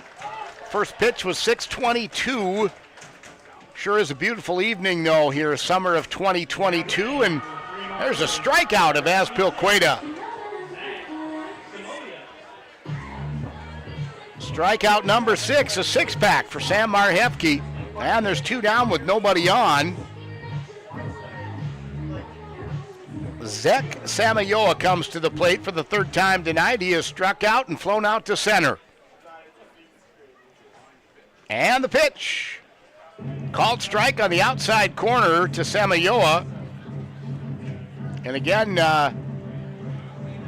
Marhefke had to regroup after giving up a walk and then a double and a home run to give the 3 runs to the Moo in the 6th inning. Last inning, he's retired the last 3, and he's all business now is Sam. There's a swing and a miss for Samayoa, and boy did Zek go after that one. Unsuccessfully, thank goodness, for the Big Sticks fans.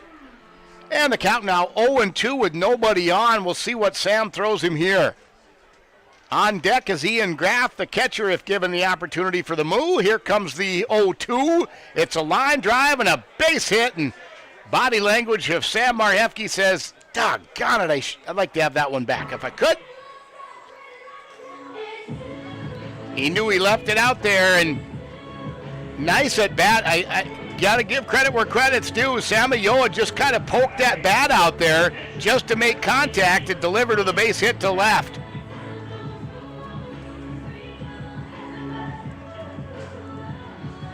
Third hit of the night for the Moo. First of the inning, and now there's a man aboard for the Orange. Ian Graff, 0 for 2, flew out to first base and struck out last time up. That was last inning, as a matter of fact. He led off the inning with a strikeout.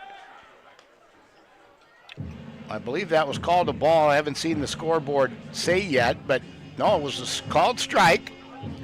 And then Babcock Berry tried to throw down to first to get Samayoa off the bag, but not in time. And the count 0-1 with 2 down. Again, Ian Graff, a right-handed batter at the plate. And the 0-1 inside almost hit Ian Graff, and when Sam came off the rubber, you could tell he was catching his balance to say, oh, good, I didn't hit him. 1-1 the count now to Ian, with Evan Rowe on deck if given the opportunity for the Fremont Moo. Big Sticks 4-3 coming into this one, second half of the season. Fremont at 5-1. And Fremont with a slight lead. I think it's like a game and a half. No, it looks like 2-game lead on the North Platte team, the Plainsmen, for the second half of the season. And we got a little time as there's a meeting at the mound between the catcher Babcock Berry and Sam Marhefke. Big Sticks won the first half of the season in the Great Plains. They had the best record in the Great Plains. So the Big Sticks are going on to the playoffs late July, early August. Fremont missed the playoffs from the first half of the season by like a game. It was a tight finish between Western Nebraska, North Platte, and Fremont. Fremont was on the outside looking in, so they're really in this second half of the season battling for their playoff lives. And so every game important as the season winds down now here in almost mid-July. This year's season much tighter than last year and the year before for the Big Sticks. And there's a swing and a miss of Ian Graff, a strikeout. Strikeout number 7 for Marhefke. And the Moo leave one on base. They get no runs off one hit, no errors. They do leave one man on. And Sam Marhefke gets a key strikeout of Ian Graff to get out of the inning. Big Sticks coming to the plate, bottom of 7. Thurston, Babcock, Berry, and Singleton. After this, when we come back. What do you use the internet for? Keeping in touch with family? Maybe business or education, perhaps entertaining like streaming movies. Smart home devices can also chew up a lot of bandwidth. Consolidated has spent more than a decade building their 10,000-mile fiber infrastructure so they can provide all their customers with the fastest symmetrical speeds in the region. Give us a call today for a free internet checkup to find out if you have enough speed and the right equipment to get the most out of your internet. Consolidated, reach the world from here. At Dakota Community Bank and Trust, we're leaders in the egg industry. Our egg lenders grew up farming and ranching, and they understand egg operations. With our agribusiness lending experience, we can help you with your financing. We specialize in egg real estate, operating lines of credit, and cattle and machinery financing. To serve you, we need to hear you. So stop by your local Dakota Community Bank and Trust. At Dakota Community Bank and Trust, that's what we do. So let's say you buy one of those value meals and it costs you about $10. Then they give you one free value meal once a week for the rest of your life. That would be a pretty good deal, right? Well, at Dan Porter Motors, when you buy a vehicle, we give you free car washes for life, valued at about $10. Let's say you wash your vehicle twice a week for 10 years. That comes out to over $10,000. That's a pretty good deal. See Dan Porter Motors for your next vehicle and get free car washes for life. Well, the pitch count update for you. Sam Marhefke, who just got done with the top of the 7th at 80 pitches now on the night. Brody Sintek, who has pitched a half inning less than Sam, right now at 84. So we'll see if I don't see anybody warming up seriously in the Moo bullpen, but we may have to if the pitch count continues to get up there. And the leadoff man for the Big Sticks is Alex Thurston. He takes the first pitch and drives it to left field, base hit.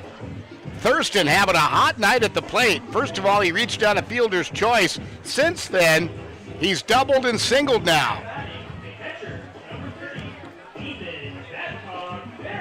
Ethan Babcock-Berry coming up after a leadoff single by Alex Thurston. And again, Thurston with really good speed on the base path, so we'll see if the Big Sticks are aggressive here. I'll keep my eye on Coach Cam Johnson over at third. Assistant Coach Cameron Guevara coaching first base, so we'll see what they've got in store and see if they send Alex Thurston early on. That one outside for Babcock-Berry. Ethan brings a pretty big strike zone. He's a taller dude.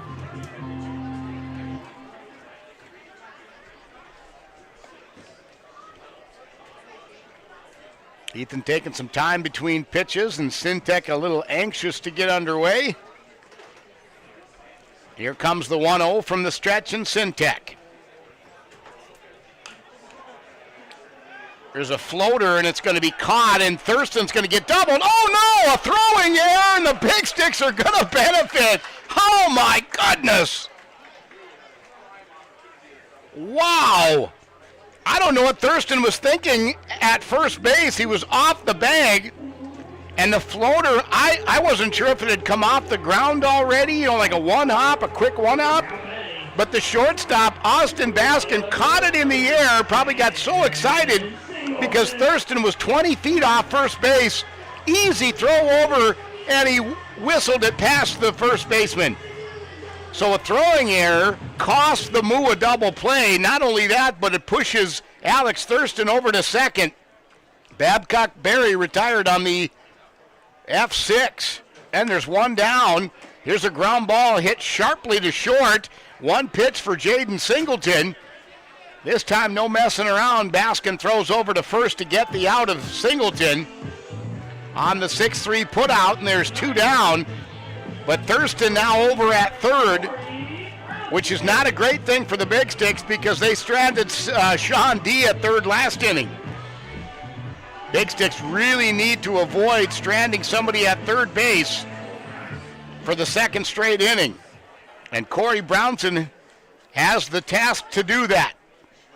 That one's swing and a miss, and the ball gets past the catcher, and that's going to score the runner.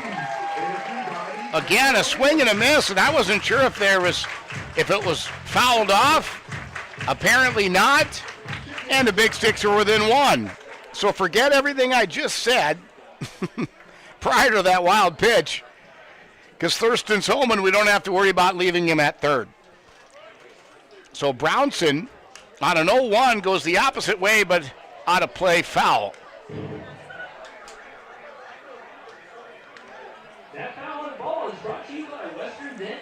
So Corey's in an 0-2 hole with two down and nobody on, and he'll have to really protect the plate here. And Syntec would like to have that pitch, that wild pitch back, I'm sure. Moo 3, Sticks 2. Bottom of the 7th. Beautiful Friday night of baseball. And quite frankly, a low-scoring, tight nail-biter. No surprise with these two teams. Now, they've also been in slugfests against each other, but to start the series, this is classic Moo Big Sticks. That one fouled off. Out of play over on a nearby street here in South Dickinson.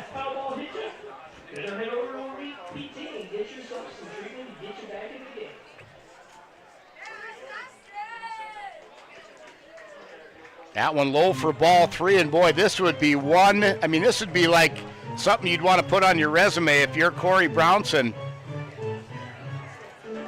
Brownson out of Billings, Montana. That's where he lives and plays baseball there at MSU Billings. But if he gets on base, you got to love it.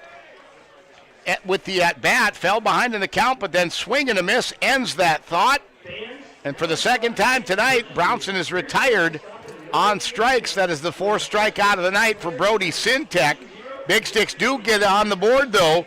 They get one run off one hit, one error. And they leave no one on base. So we go to the top of the 8th. Moo 3, Big Sticks 2, and for the Moo, it's the 9-1-2 hitters when we come back.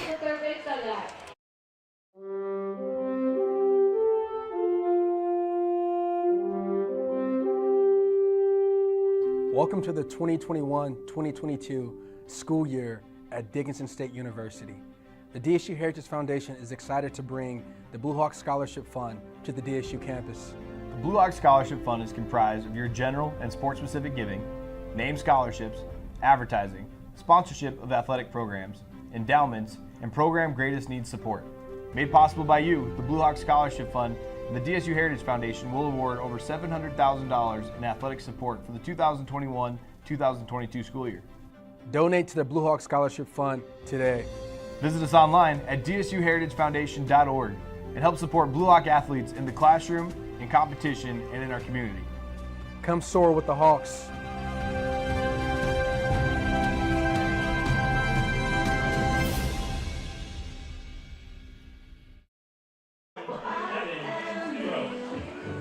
Well, if you were going to hit a fly ball to right field, now would be the time to do it. Earlier, the winds are about 15 to 20 out of the south and east. Now the Stars and Stripes in right center hanging pretty much straight down, so the wind has definitely calmed down. If you're going to hit a deep ball, especially to right field, now would be the time to do it. On the other hand, since the Moo are at the plate, Big Sticks fans don't want to even see that. Evan Rowe leads off for the Moo. Evan is 0 for 2 tonight. Lined out to the second baseman and flew out to right field, but he's a right-handed batter, so he likes to go the opposite way. Ball 1, first offering to Rowe. That one fouled off. Nice pitch from Sam Marhefke, and that was out of the zone even. But it was close enough that Rowe went after it. Now the count is 1-1, and Marhefke's still throwing 86 miles an hour, and we're in the top of the 8th. So 1-1 the count now. To Evan Rowe, the 9-hitter in the order for Coach Bennett tonight. Here's a ground ball just past the glove of Marhefke and just past the glove of Sean D., the second baseman, out into center field for a base hit.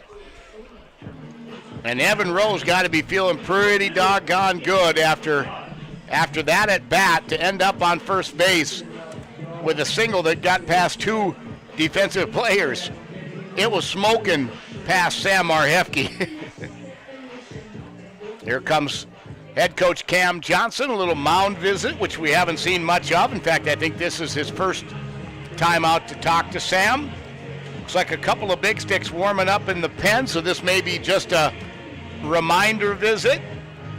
Doesn't look like they're going to make a change. Again, we are in the top of the 8th inning. Moo 3, Big Sticks 2, and to kind of recap for you, if you didn't join us right away from the start, Big Sticks led 1-0 after 3, and then the teams went quiet until the 6th. The Moo hung 3 on the board in the top of the 6th inning after a walk, a double, and a home run. Big Sticks came back in the bottom of the 7th just a short time ago to put 1 run on the board to trim that lead down to 1, and that's where we stand now, 3-2 Moo.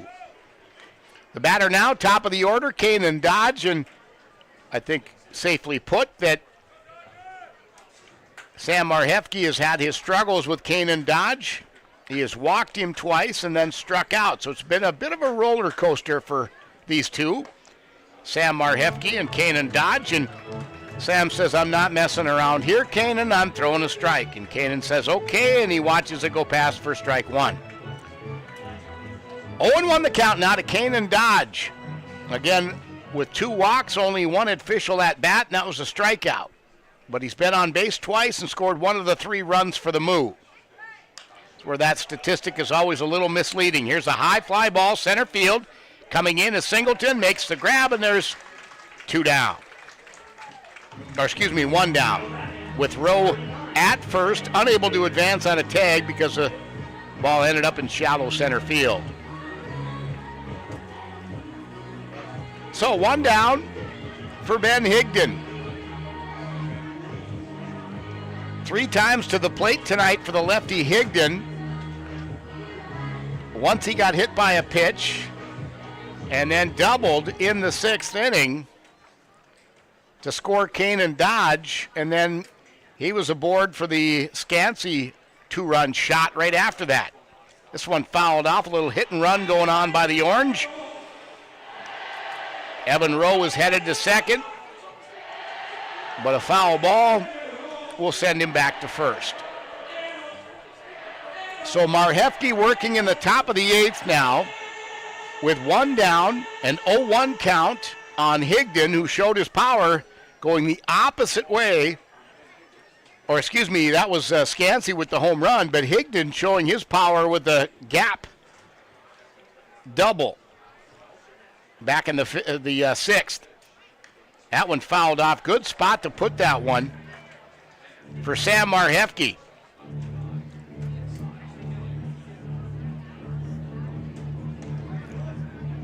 Looks like Sam pitches his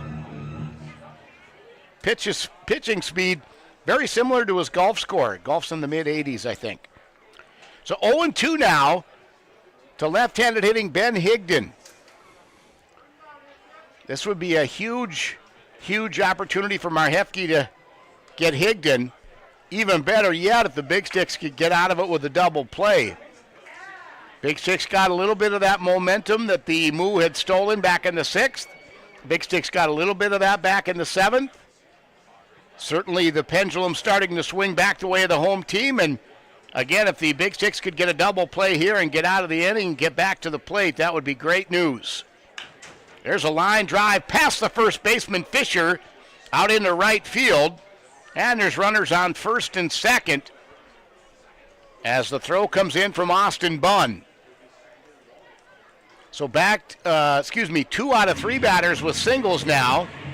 Rowe and now Higdon. Runners on first and second, and that's going to be all for Sam Marhefke. So Sam is going to go, 7 1/3 tonight, allowing only 3 runs, 5 hits, and the crowd will certainly show their love for Sam Marhefke as he comes off the field. Another great start for Sam Marhefke. As they make the pitching change, again, Sam Marhefke, 7 1/3, giving up 5 hits and 3 runs. Nice outing for him. And we'll sort out who the new pitcher is.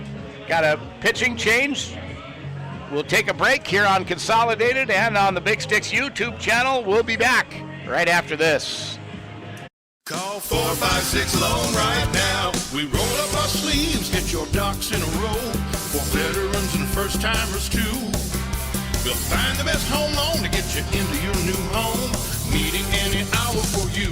It's as simple as 456-LOAN. Call 456-LOAN right now. 456-LOAN. Call 456-LOAN right now. ENG Lending. Equal housing lender, member FDIC. Challenges and struggles are part of everyday life for all of us. At Infinity Real Estate Group, we don't back down and we take it all in stride. 1, 2, 3, 4, 5, 6. You go, girls! In these struggles, there are no mistakes, only life lessons. We may not be that good at some things, but we do excel in real estate. We are Infinity Real Estate Group. Experience the Infinity way. At Justin Glass, they specialize in window replacement and repair while keeping the structure and safety of the vehicle intact. With over 20 years of experience, Justin Glass works with all insurance companies and have the best cash prices in town. Looking for something fun? Stop by next door and enjoy a round of golf and a beverage with your friends in their golf simulator. Drive by the rest, then come to the best, Justin Glass. Now more than ever, your safety depends on choosing the right body shop to repair your vehicle. Unfortunately, not every body shop makes the investment to stay current. The technicians at Legend Auto Body of Dickinson are certified in the latest auto body repair techniques. And we use eco-friendly Sikkens paint for the best possible finish on your vehicle. We're also certified with most major insurance companies to return your frame or finish back to its original condition. For a job done right, call Legend Auto Body today. Now after the pitching change, number 18, Daniel Rivera, now on the mound for the Big Sticks out of Poughkeepsie, New York. Plays baseball for Concordia University in Nebraska. Might even be familiar with some of these Midland University guys from Fremont. His first pitch to Zane Scansey inside. Ball 1. Scansey homered in the 6th inning to give the Moo the lead. At that point, it was tied at 1-1. He's 1 for 3 tonight. A fly out to right, strikeout, and a home run. There's a ground ball foul. Count now 1-1 to Zane Scansey. And with Ben Higdon at first base, right prior to that pitching change, Evan Rowe is at second. So runners on first and second, 1 down. The force is still on. I was talking earlier about the weather. We're still holding steady at 76 degrees, but with the wind going down, that humidity is even more evident. 79% humidity, which is rare for us here on the western side of North Dakota. Generally much drier, and especially this late at night. 81-mile-an-hour fastball from Rivera off the plate for ball 2. I think he tops out in the 90s, does Daniel? Here's the 2-1. Little check swing from Scansey, and that is strike 2. 89-mile-an-hour fastball from Daniel Rivera. Rivera played for the Big Sticks last year, and prior to that was with the squad from Minot, North Dakota. So 2-2 count now to Scansey. One down. Runners on first and second. The Moo threatening to add to their 3-2 advantage. That one low in the dirt. Good job by Babcock Berry to get out of his crouch position to get over and keep it in front of him and get it back to Rivera.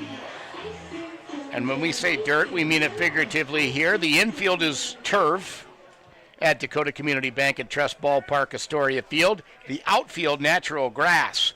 So just past the third base and first base lines are where it transitions from turf to dirt to grass. Here's a ground ball. Big Sticks trying to twist a double play. Got it! Nicely done. The 6-4-3 double play. Big Sticks get out of the inning without any damage. And we go to the bottom of the 8th. For the Big Sticks, it's back to the top of the order. Dulick, Bunn, and D. When we come back. Digging it. The 811 game. Will you play by the rules? Choose your location. City Home. Choose your project. Fence. Let's get started. Sure you're ready? Continue. Hold on. There's a whole network of utilities starting just inches underground. Call before you dig, or it could be game over. Stay on top of your game. Call 811 or visit nd1call.com.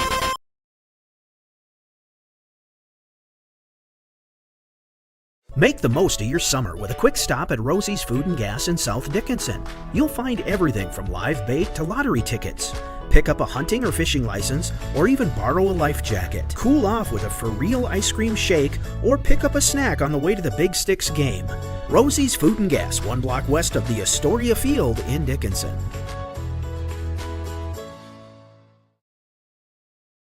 Favorite thing about my street? My co-op. It isn't just about electricity. It's about power. The power of information. About safety, Efficiency. Technology. I am the co-op. I am the co-op. and the co-op is me.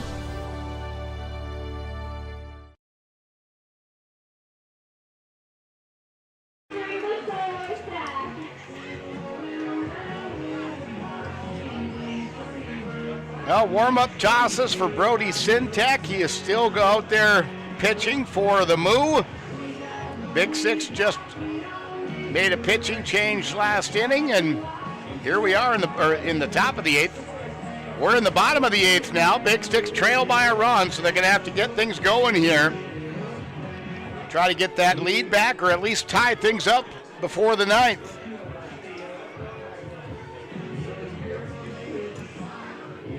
And again, for the Big Sticks, top of the order coming up. The Moo in the top of the eighth inning got no runs off 2 hits, no errors. They did leave 1 stranded. And on the night, the Moo with 3 runs off 5 hits, they've left 3 men on base. Big Sticks tonight with 2 runs off 5 hits. They've been aided by 2 Moo errors, and the Big Sticks have stranded 4. So the Moo have stranded 3, the Big Sticks have stranded 4. The runs are close, the hits are tied. I mean, this is, again, statistically a tight ball game in every way, shape, and form.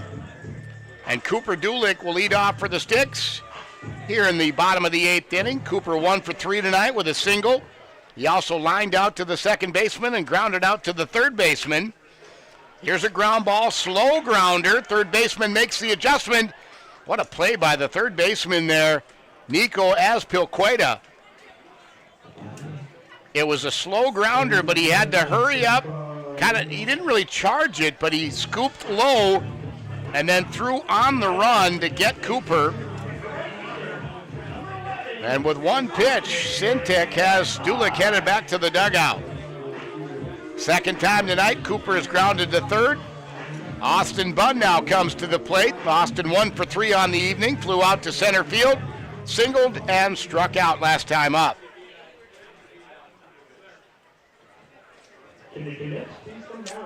First pitch here to Bunn, ball 1.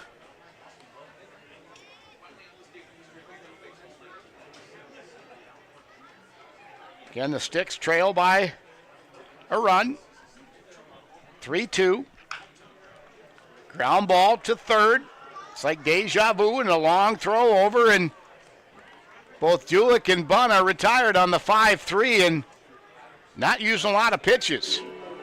Bunn used 2, Dulick used 1, and Syntex again feeling pretty groovy. He's like, yeah, 2 outs and 3 pitches and both ground balls to third. We'll take that. Sean D now at the plate. He is grounded to second. He's grounded back to the pitcher, Syntek, and he's also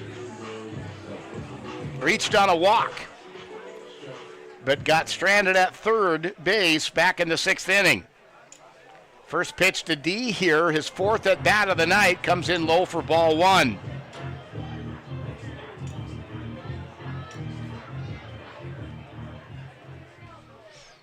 So that one right between the legs of the pitcher, Syntek. You couldn't do that if you tried a million times. I mean, wow. Syntek has to be thinking, that could have hurt. And a base rip for Sean D, his first hit of the night. And he's on base for the 2nd time and 2nd at bat in a row. Cade Austinson comes to the plate, and boy, could the Big Sticks use his at-bat from the 2nd inning here when he doubled to lead off the 2nd inning. Here's a ground ball, hit to the first baseman with 1 pitch. Austinson retired by Bentley Bookout. So 3 unassisted, and after the single by Sean D, the Big Sticks are done in the 8th. We go to the 9th, a tight one in South Dickinson. Dakota Community Bank and Trust Ballpark. It's Moo 3, Big Sticks 2. Top of the 9th inning is up next here on Consolidated in the Big Sticks YouTube page. Sachs Motor Company and Sachs Customs now offer interior and exterior vehicle protection with Quantum ceramic coating and protection. Buy a new or used vehicle at Sachs Motor Company, choose Quantum, and get up to 5 years of protection on your purchase. Sachs Customs also offers protection packages for current vehicle owners. Protect against spills and stains in the interior, and sun, bugs, grime, tree sap, and other contaminants on the outside of your vehicle. Keep your vehicle looking showroom clean. Ceramic coating, another way Sachs goes the extra mile. The Hub in North Dickinson is more than your ordinary convenience store. From Godfather's Pizza and the Hub Cafe to gourmet coffee, tea, and more. Stop by early for breakfast or grab something to go. We carry a variety of donuts that we make fresh every day. If your vehicle is dirty, we now have a state-of-the-art car wash at both locations. Stop in and see what we have to offer at the Hub located on North Highway 22 or the Hub West Dakota Oil on East Villard in Dickinson. We're changing the way people think about the convenience store industry.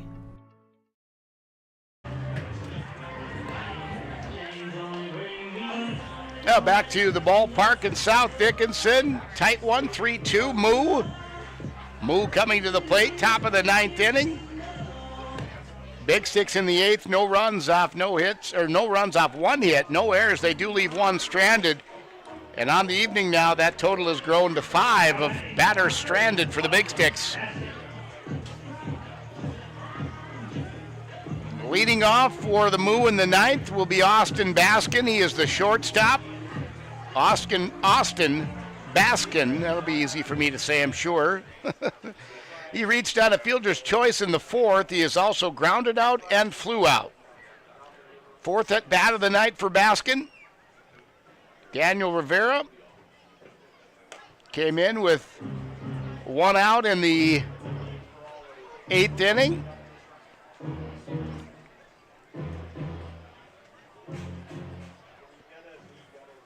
That first pitch, ball 1, bit high for Baskin.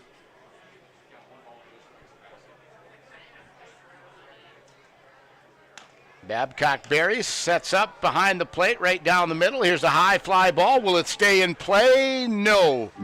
Drifting just out of play. Good hustle over there by Jackson Fisher, the first baseman for the White. And the count even at 1.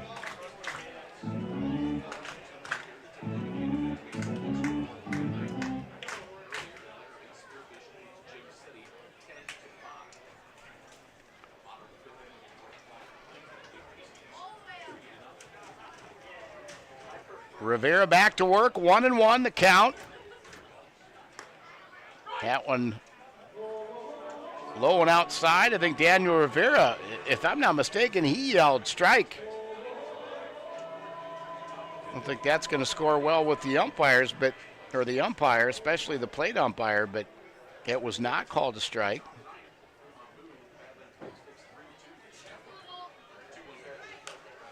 There's a pitch that's fouled off. The count now 2-2. That foul ball is brought to you by Infinity Real Estate. Visit with the Infinity Real Estate Group for all your real estate needs. So 2-2 to Baskin. Actually, the cleanup hitter in the order for the Moo tonight. That one just a tad off, and Rivera wanted a called strike there and didn't get it.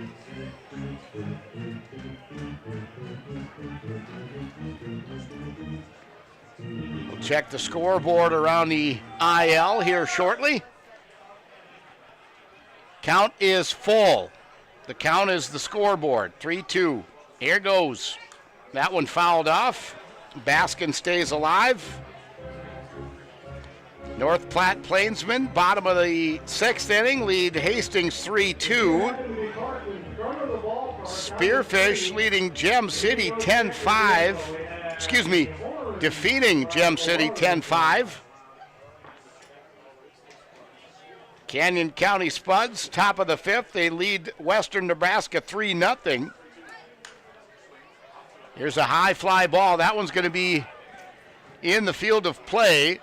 And it's caught by the right fielder, Austin Bunn, on the run for out number 1. And that rhymed. So Baskin flies out for the second time tonight. And there's one away. Speaking of flying out to right, Bentley Bookout has done it twice tonight, and he's at the plate now. The other score, Casper, leading the Nebraska Prospects 9-5 in the bottom of the 5th. Those are your scores around the Independence League tonight. And here in Dickinson, Fremont 3, Big Sticks 2. We're in the top of the 9th inning with 1 away. Bookout 0 for 3 tonight. First offering from Rivera, high and outside for ball 1. Canyon County leading Western Nebraska. That certainly will have some of the other teams in the Nebraska Land Division excited. Spearfish leading Gem City. And Spearfish right now with the best record in the second half for the Great Plains Division as a high fly ball from Bookout to right. I know, it's weird. Flies out to right field. Busiest guy on the planet, Austin Bunn, playing right for the Big Sticks tonight. He's caught the last 2 fly balls of the 2 batters, Baskin and Bookout, this inning. But he has caught 3 fly balls from Bookout alone. F9, F9, F9. And now Nick Aspilqueta comes to the plate. 0 for 3 tonight. Grounded to the pitcher and struck out twice. And the first offering here from Rivera, strike 1. Daniel trying to make quick work of this 4-5-6 hitting battalion for the Moo this inning. Again with 2 outs and nobody on. Sun down to the west and the lights controlling the atmosphere here at the ballpark. I'm looking for clouds and just not seeing any. That one outside for a ball. Rivera now 1-1. Aspilqueta.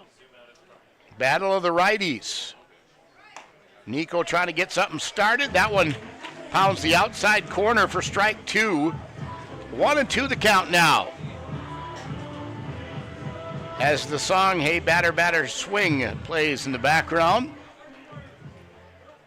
On deck is Zek Semayoa, if given the chance, with 2 outs for the Moo in their half of the 9th. That one high and inside. Good spot to put that one, just in case Nico wants to go after a bad pitch or a tough pitch to hit. Probably a better way to put it. So deuces across. 2 balls, 2 strikes, 2 outs.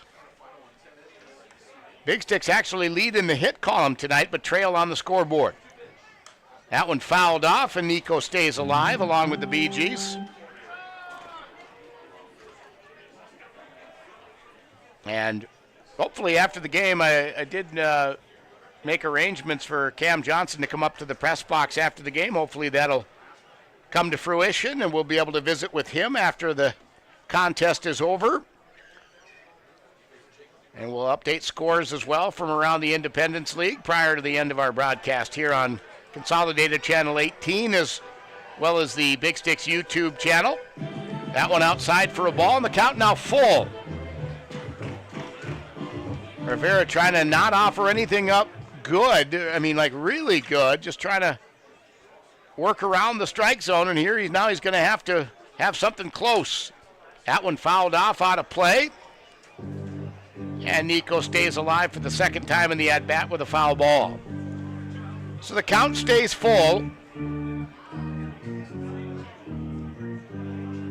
Big Sticks led 1-0 after 3. The Moo scored 3 runs in the 6th to take a 3-1 advantage. Big Sticks added 1 to their score in the 7th to make it 3-2, and that's where we stand now. There's the payoff pitch one more time, called strike 3. Much to the chagrin of Nico Azpilcueta. And that is his 3rd strikeout of the night, and going down looking can't make him very happy. So no runs off, no hits, no errors, nobody left on. We go to the bottom of the 9th inning. 3-2 Moo. Big Sticks coming to the plate with 5, 6, 7 hitters, Fisher, Thurston, and Babcock Berry, when we come back here tonight. Clogged or slow-moving drains are no match for Josh and his licensed techs at Unplugged Drain Cleaning of Dickinson. They provide 24-hour service to solve all your sewer problems, using only the best equipment along with the latest drain camera technology to resolve issues while maintaining the integrity of your pipes. They take pride in thoroughly explaining your options, providing free estimates and great service, and making sure your issues are resolved permanently. Contact Unplugged Drain Cleaning at 701-290-9737 or online at unpluggeddrains.com. If you're looking for a home loan or want to refinance your existing loan, the single smartest thing you can do is go to a credit union like Western Cooperative. We make it easy, you make it home. Join the herd at Western Cooperative Credit Union. If you've never been with a credit union before, perhaps it's time you found out all the things you've been missing. Stop in at Western Cooperative Credit Union and all will be revealed. Join the herd at Western Cooperative Credit Union. New pitcher in for the Fremont Moo, a right-handed hurler named Trey Nichols. Trey Nichols,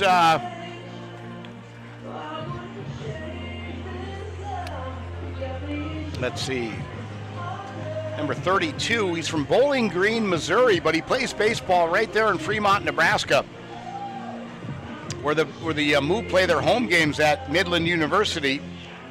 I've been there with the Big Sticks, and they get a lot of players out of Midland University, especially when their roster runs a little short towards the end of the season. So now we're not to that point yet, but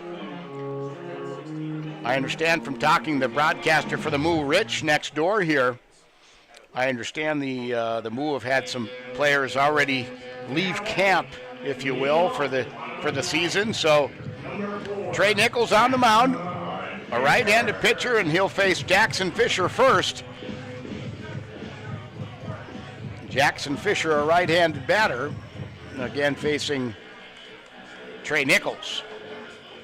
Bottom of the 9th inning, it all comes down to this. The Big Sticks trail by a skinny number. 1 run.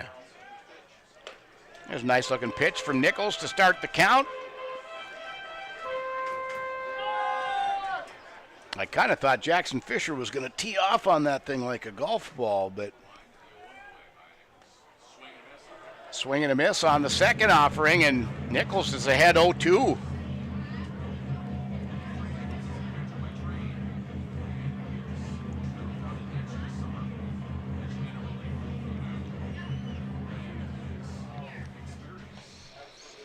Fisher back in the box, down 0-2. He'll have to protect.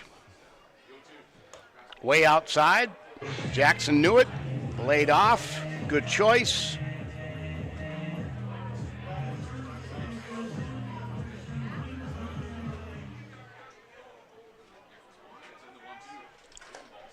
There's a 1-2 and swung on and missed for strike 3.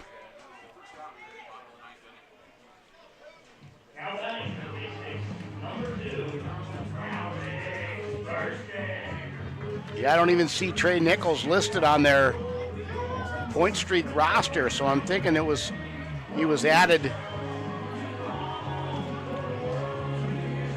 out of necessity. So one down, Fisher retired on strikes, and Alex Thurston is at the plate, and all he's done tonight is get on base. There's a swing and a miss. Fanned at that one. That strikeout, the first for Nichols tonight, the 5th for Moo pitchers.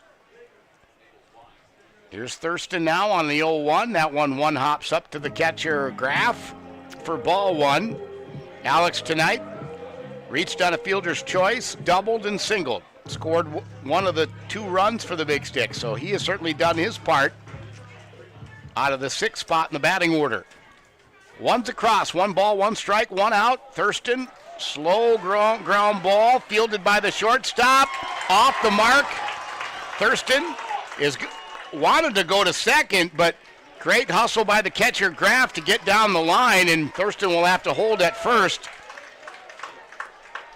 I don't know if they get him anyways. I think they're going to score it as a hit because they haven't scored it as anything as of yet. It's still 6-5 in the hit department and 2-0 in the errors, so nope, they just officially made that an error.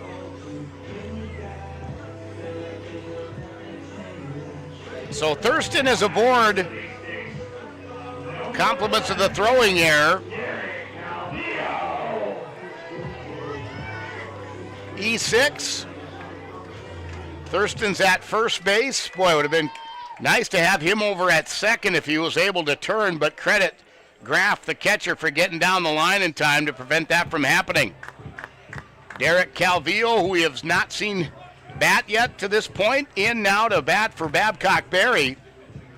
Ethan was 0 for 3 on the night prior to this, and so now it's Derek Calvillo at the plate with 1 on and 1 down. Derek looks set, called strike 1. Here's the 0-1 now from Nichols, who works from the stretch. There's called strike 2, and Derek knows it. Derek's thinking to himself right now, I should have laced into that thing. And oh, what a 2-run bomb would do for you here. You'd send the crowd here at Dakota Community Bank and Trust Ballpark into uproar. I mean, it would be a good uproar. So Thurston at first. Nichols ahead of the count, 0-2 again. Calvillo goes the opposite way. Is that going to drop in? It does, into the corner. A base hit for Derek Calvillo. Calvillo headed for second. They're going to hold Thurston at third. Oh, my. A pinch hit double by Derek Calvillo. Head coach Cam Johnson way down the third baseline to slam on the brakes of Thurston. And I go back to that play by the catcher Graff on the throwing error earlier when Thurston was at first. Thurston would have been off the second, and he would have just tied the ball game on that hit by Calvillo had it not been for the hustle by Ian Graff, the catcher for the move. The little things, right? All right, so we've got a pinch runner, and I don't know exactly who that is at second. Can you spot who's at second running for the Big Sticks? Because the tying run is at third. The go-ahead run, the winning run, is at second. And at the plate, it's Jaden Singleton, who's 0 for 3 this evening. Number 5, Kobe Krenz into pinch run with 1 away. And Nichols really taking his time on the mound here. Singleton gets the sign from Coach Johnson at third. And I think we're going to get back to it here. Jaden Singleton into the batter's box. Nichols on the bump. Runners on second and third. First base empty. Singleton, ground ball that goes just foul, which is unfortunate for the Big Sticks because Thurston was off to the races. He would have scored to tie it even if that stays fair and the first baseman tags the bag, but heads up play by Bookout at first. It was hard to say from our angle whether it was going to stay fair anyways, but he was actually standing in foul territory when he caught it at the very end, and then he kind of slipped to the turf, but he wanted to make sure because he saw Thurston heading home. So 0-1 to Jaden Singleton. Singleton, foul ball. Back to the catcher on the turf. Singleton has a golden opportunity to be the hero here. Not that he woke up this morning wondering if he could, but the opportunity is before him. 0-2 to Jaden Singleton. 1 out. Krenz at second. Thurston at third. And here comes the 0-2 from Nichols. Catcher sets up way outside. Well, I would have to say that Graff and Nichols are on the same page because Graff set up outside and that's where Nichols delivered it. Albeit a one hop up to the plate for ball 1. 1-2 the count now. Nichols takes a deep breath out on the mound and leers in to get the sign from Graff. Here's the 1-2. Singleton swung on and missed. He'll have to throw down to get the out. And we are down to this, ladies and gentlemen. The Big Sticks. Now batting for the Big Sticks. Big Sticks fans, get on your feet. Number 25, Corey Brownson coming to the plate. Brownson 0 for 3 tonight. He has struck out twice. He flew out to left field. He went opposite way with his second out of the night. If there's a definition in the dictionary under due, there's a picture of Corey Brownson here tonight, and especially with runners on second and third. And Corey really, really would use this for his confidence. Base hit up the middle! Big Sticks are going to win this one on the bat of Corey Brownson with one pitch! Brownson! The hero with a walk-off single up the middle, and the Moo cannot believe it, especially after the strikeout of Jaden Singleton. Wow. And the Big Sticks from the dugout charge down to first and mob Corey Brownson.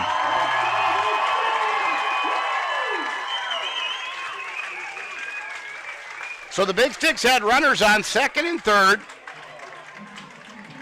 Thurston scores to tie it at 3. Krenz comes around from second to be the game winner off the bat of Corey Brownson. Final score 4-3 Big Sticks.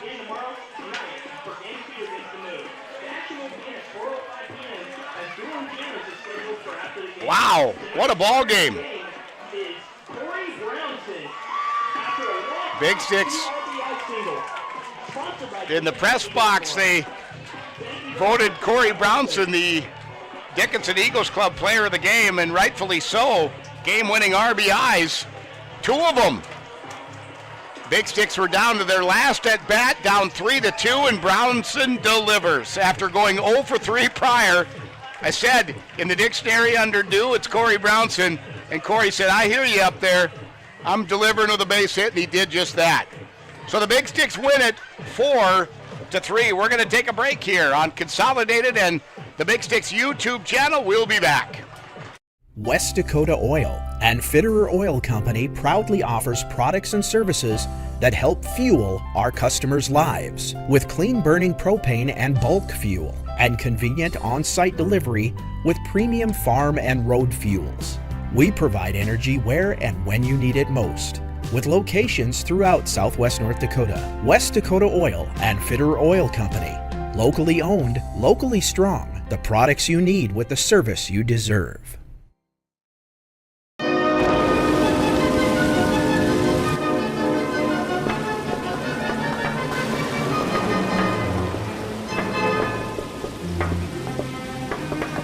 If you have a ding, give me a ring.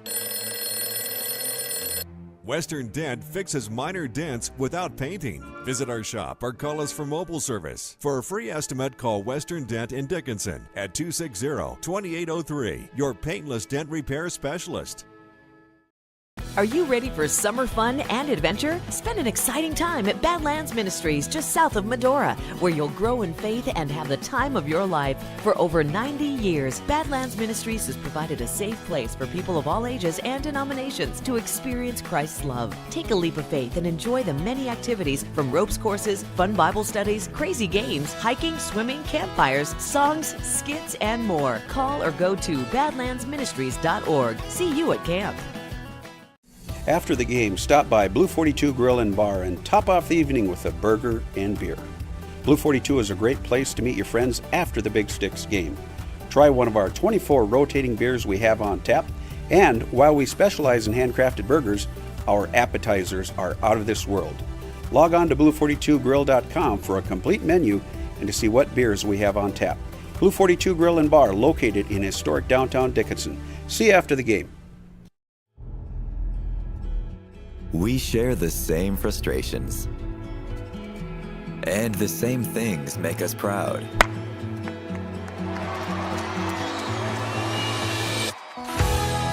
We witnessed their first smile together. We are here for you when you need us most. CHI St. Alexius Health. Imagine better health. One of the kids asked, "Why are you helping us?" It just made me realize that this is why I'm doing it. Because of that question right there, we're going to be working with the University of Minnesota Masonic Children's Hospital. We don't just want to be the face of something, we want to get involved and do good things for other people because it makes you feel good. From day one, Choice Bank has been extremely excited to partner with us. When you have partners and people that are that committed to what you're doing, that's when you have success, and that's when you are able to help more people and make a difference. It's been a difficult year for some of us, and Consolidated is here to help by providing the affordable connectivity program to qualifying customers. If anyone in your household qualifies for certain government benefits, Consolidated may be able to reduce your current broadband bill by up to $30 a month. Visit acpbenefit.org to learn more and to see if you qualify. Consolidated. Reach the world from here. At Dakota Community Bank and Trust, we're leaders in the egg industry. Our egg lenders grew up farming and ranching, and they understand egg operations. With our agribusiness lending experience, we can help you with your financing. We specialize in egg real estate, operating lines of credit, and cattle and machinery financing. To serve you, we need to hear you. So stop by your local Dakota Community Bank and Trust.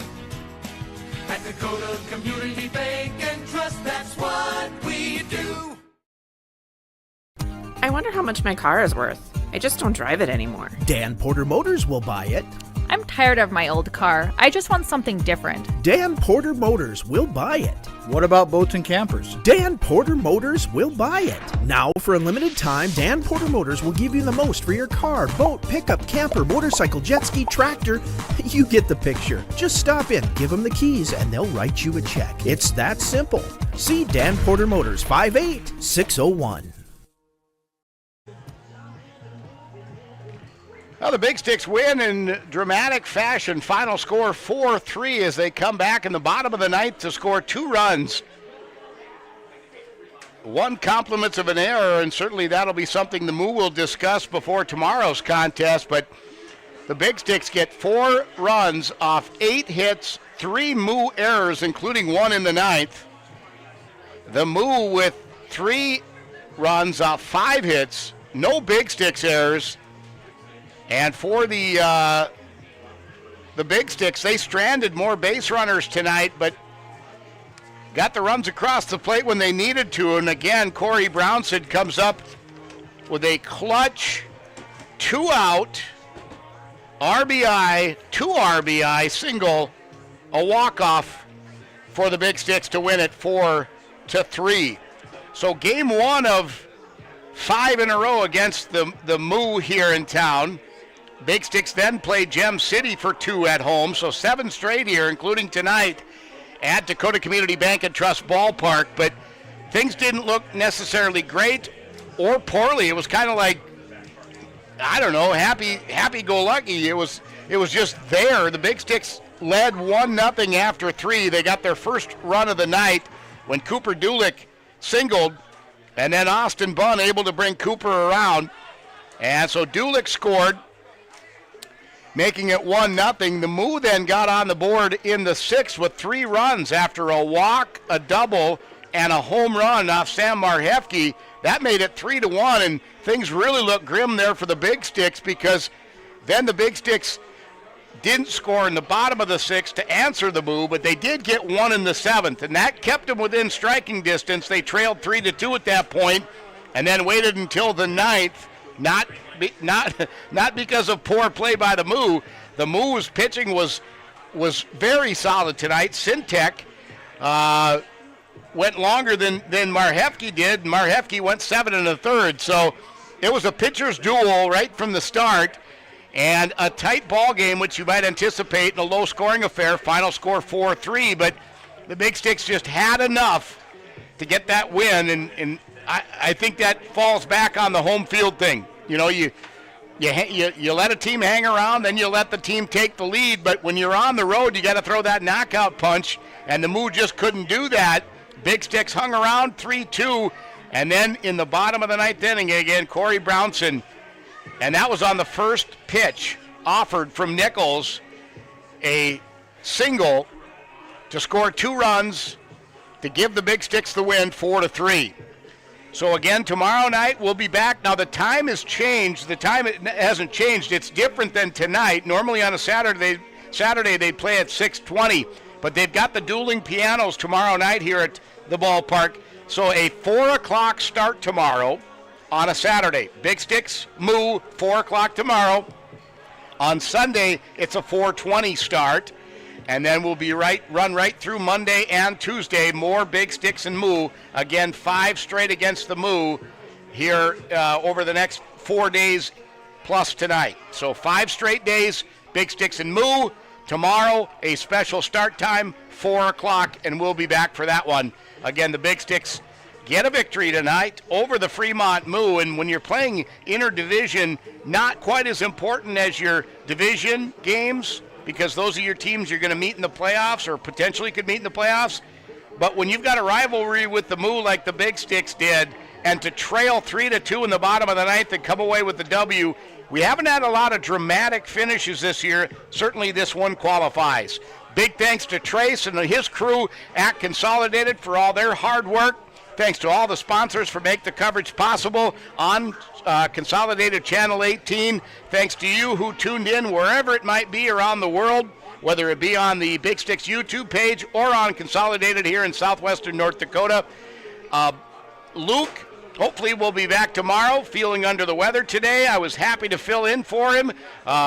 He deserved a night off anyway, so thank you, Luke, for all you've done for the Big Sticks this year. We're looking forward to have you back behind the mic tomorrow night. And again, more baseball tomorrow afternoon, actually, a 4 o'clock start, Big Sticks and Moo here at Dakota Community Bank and Trust Ballpark. That's going to do it for us from the field.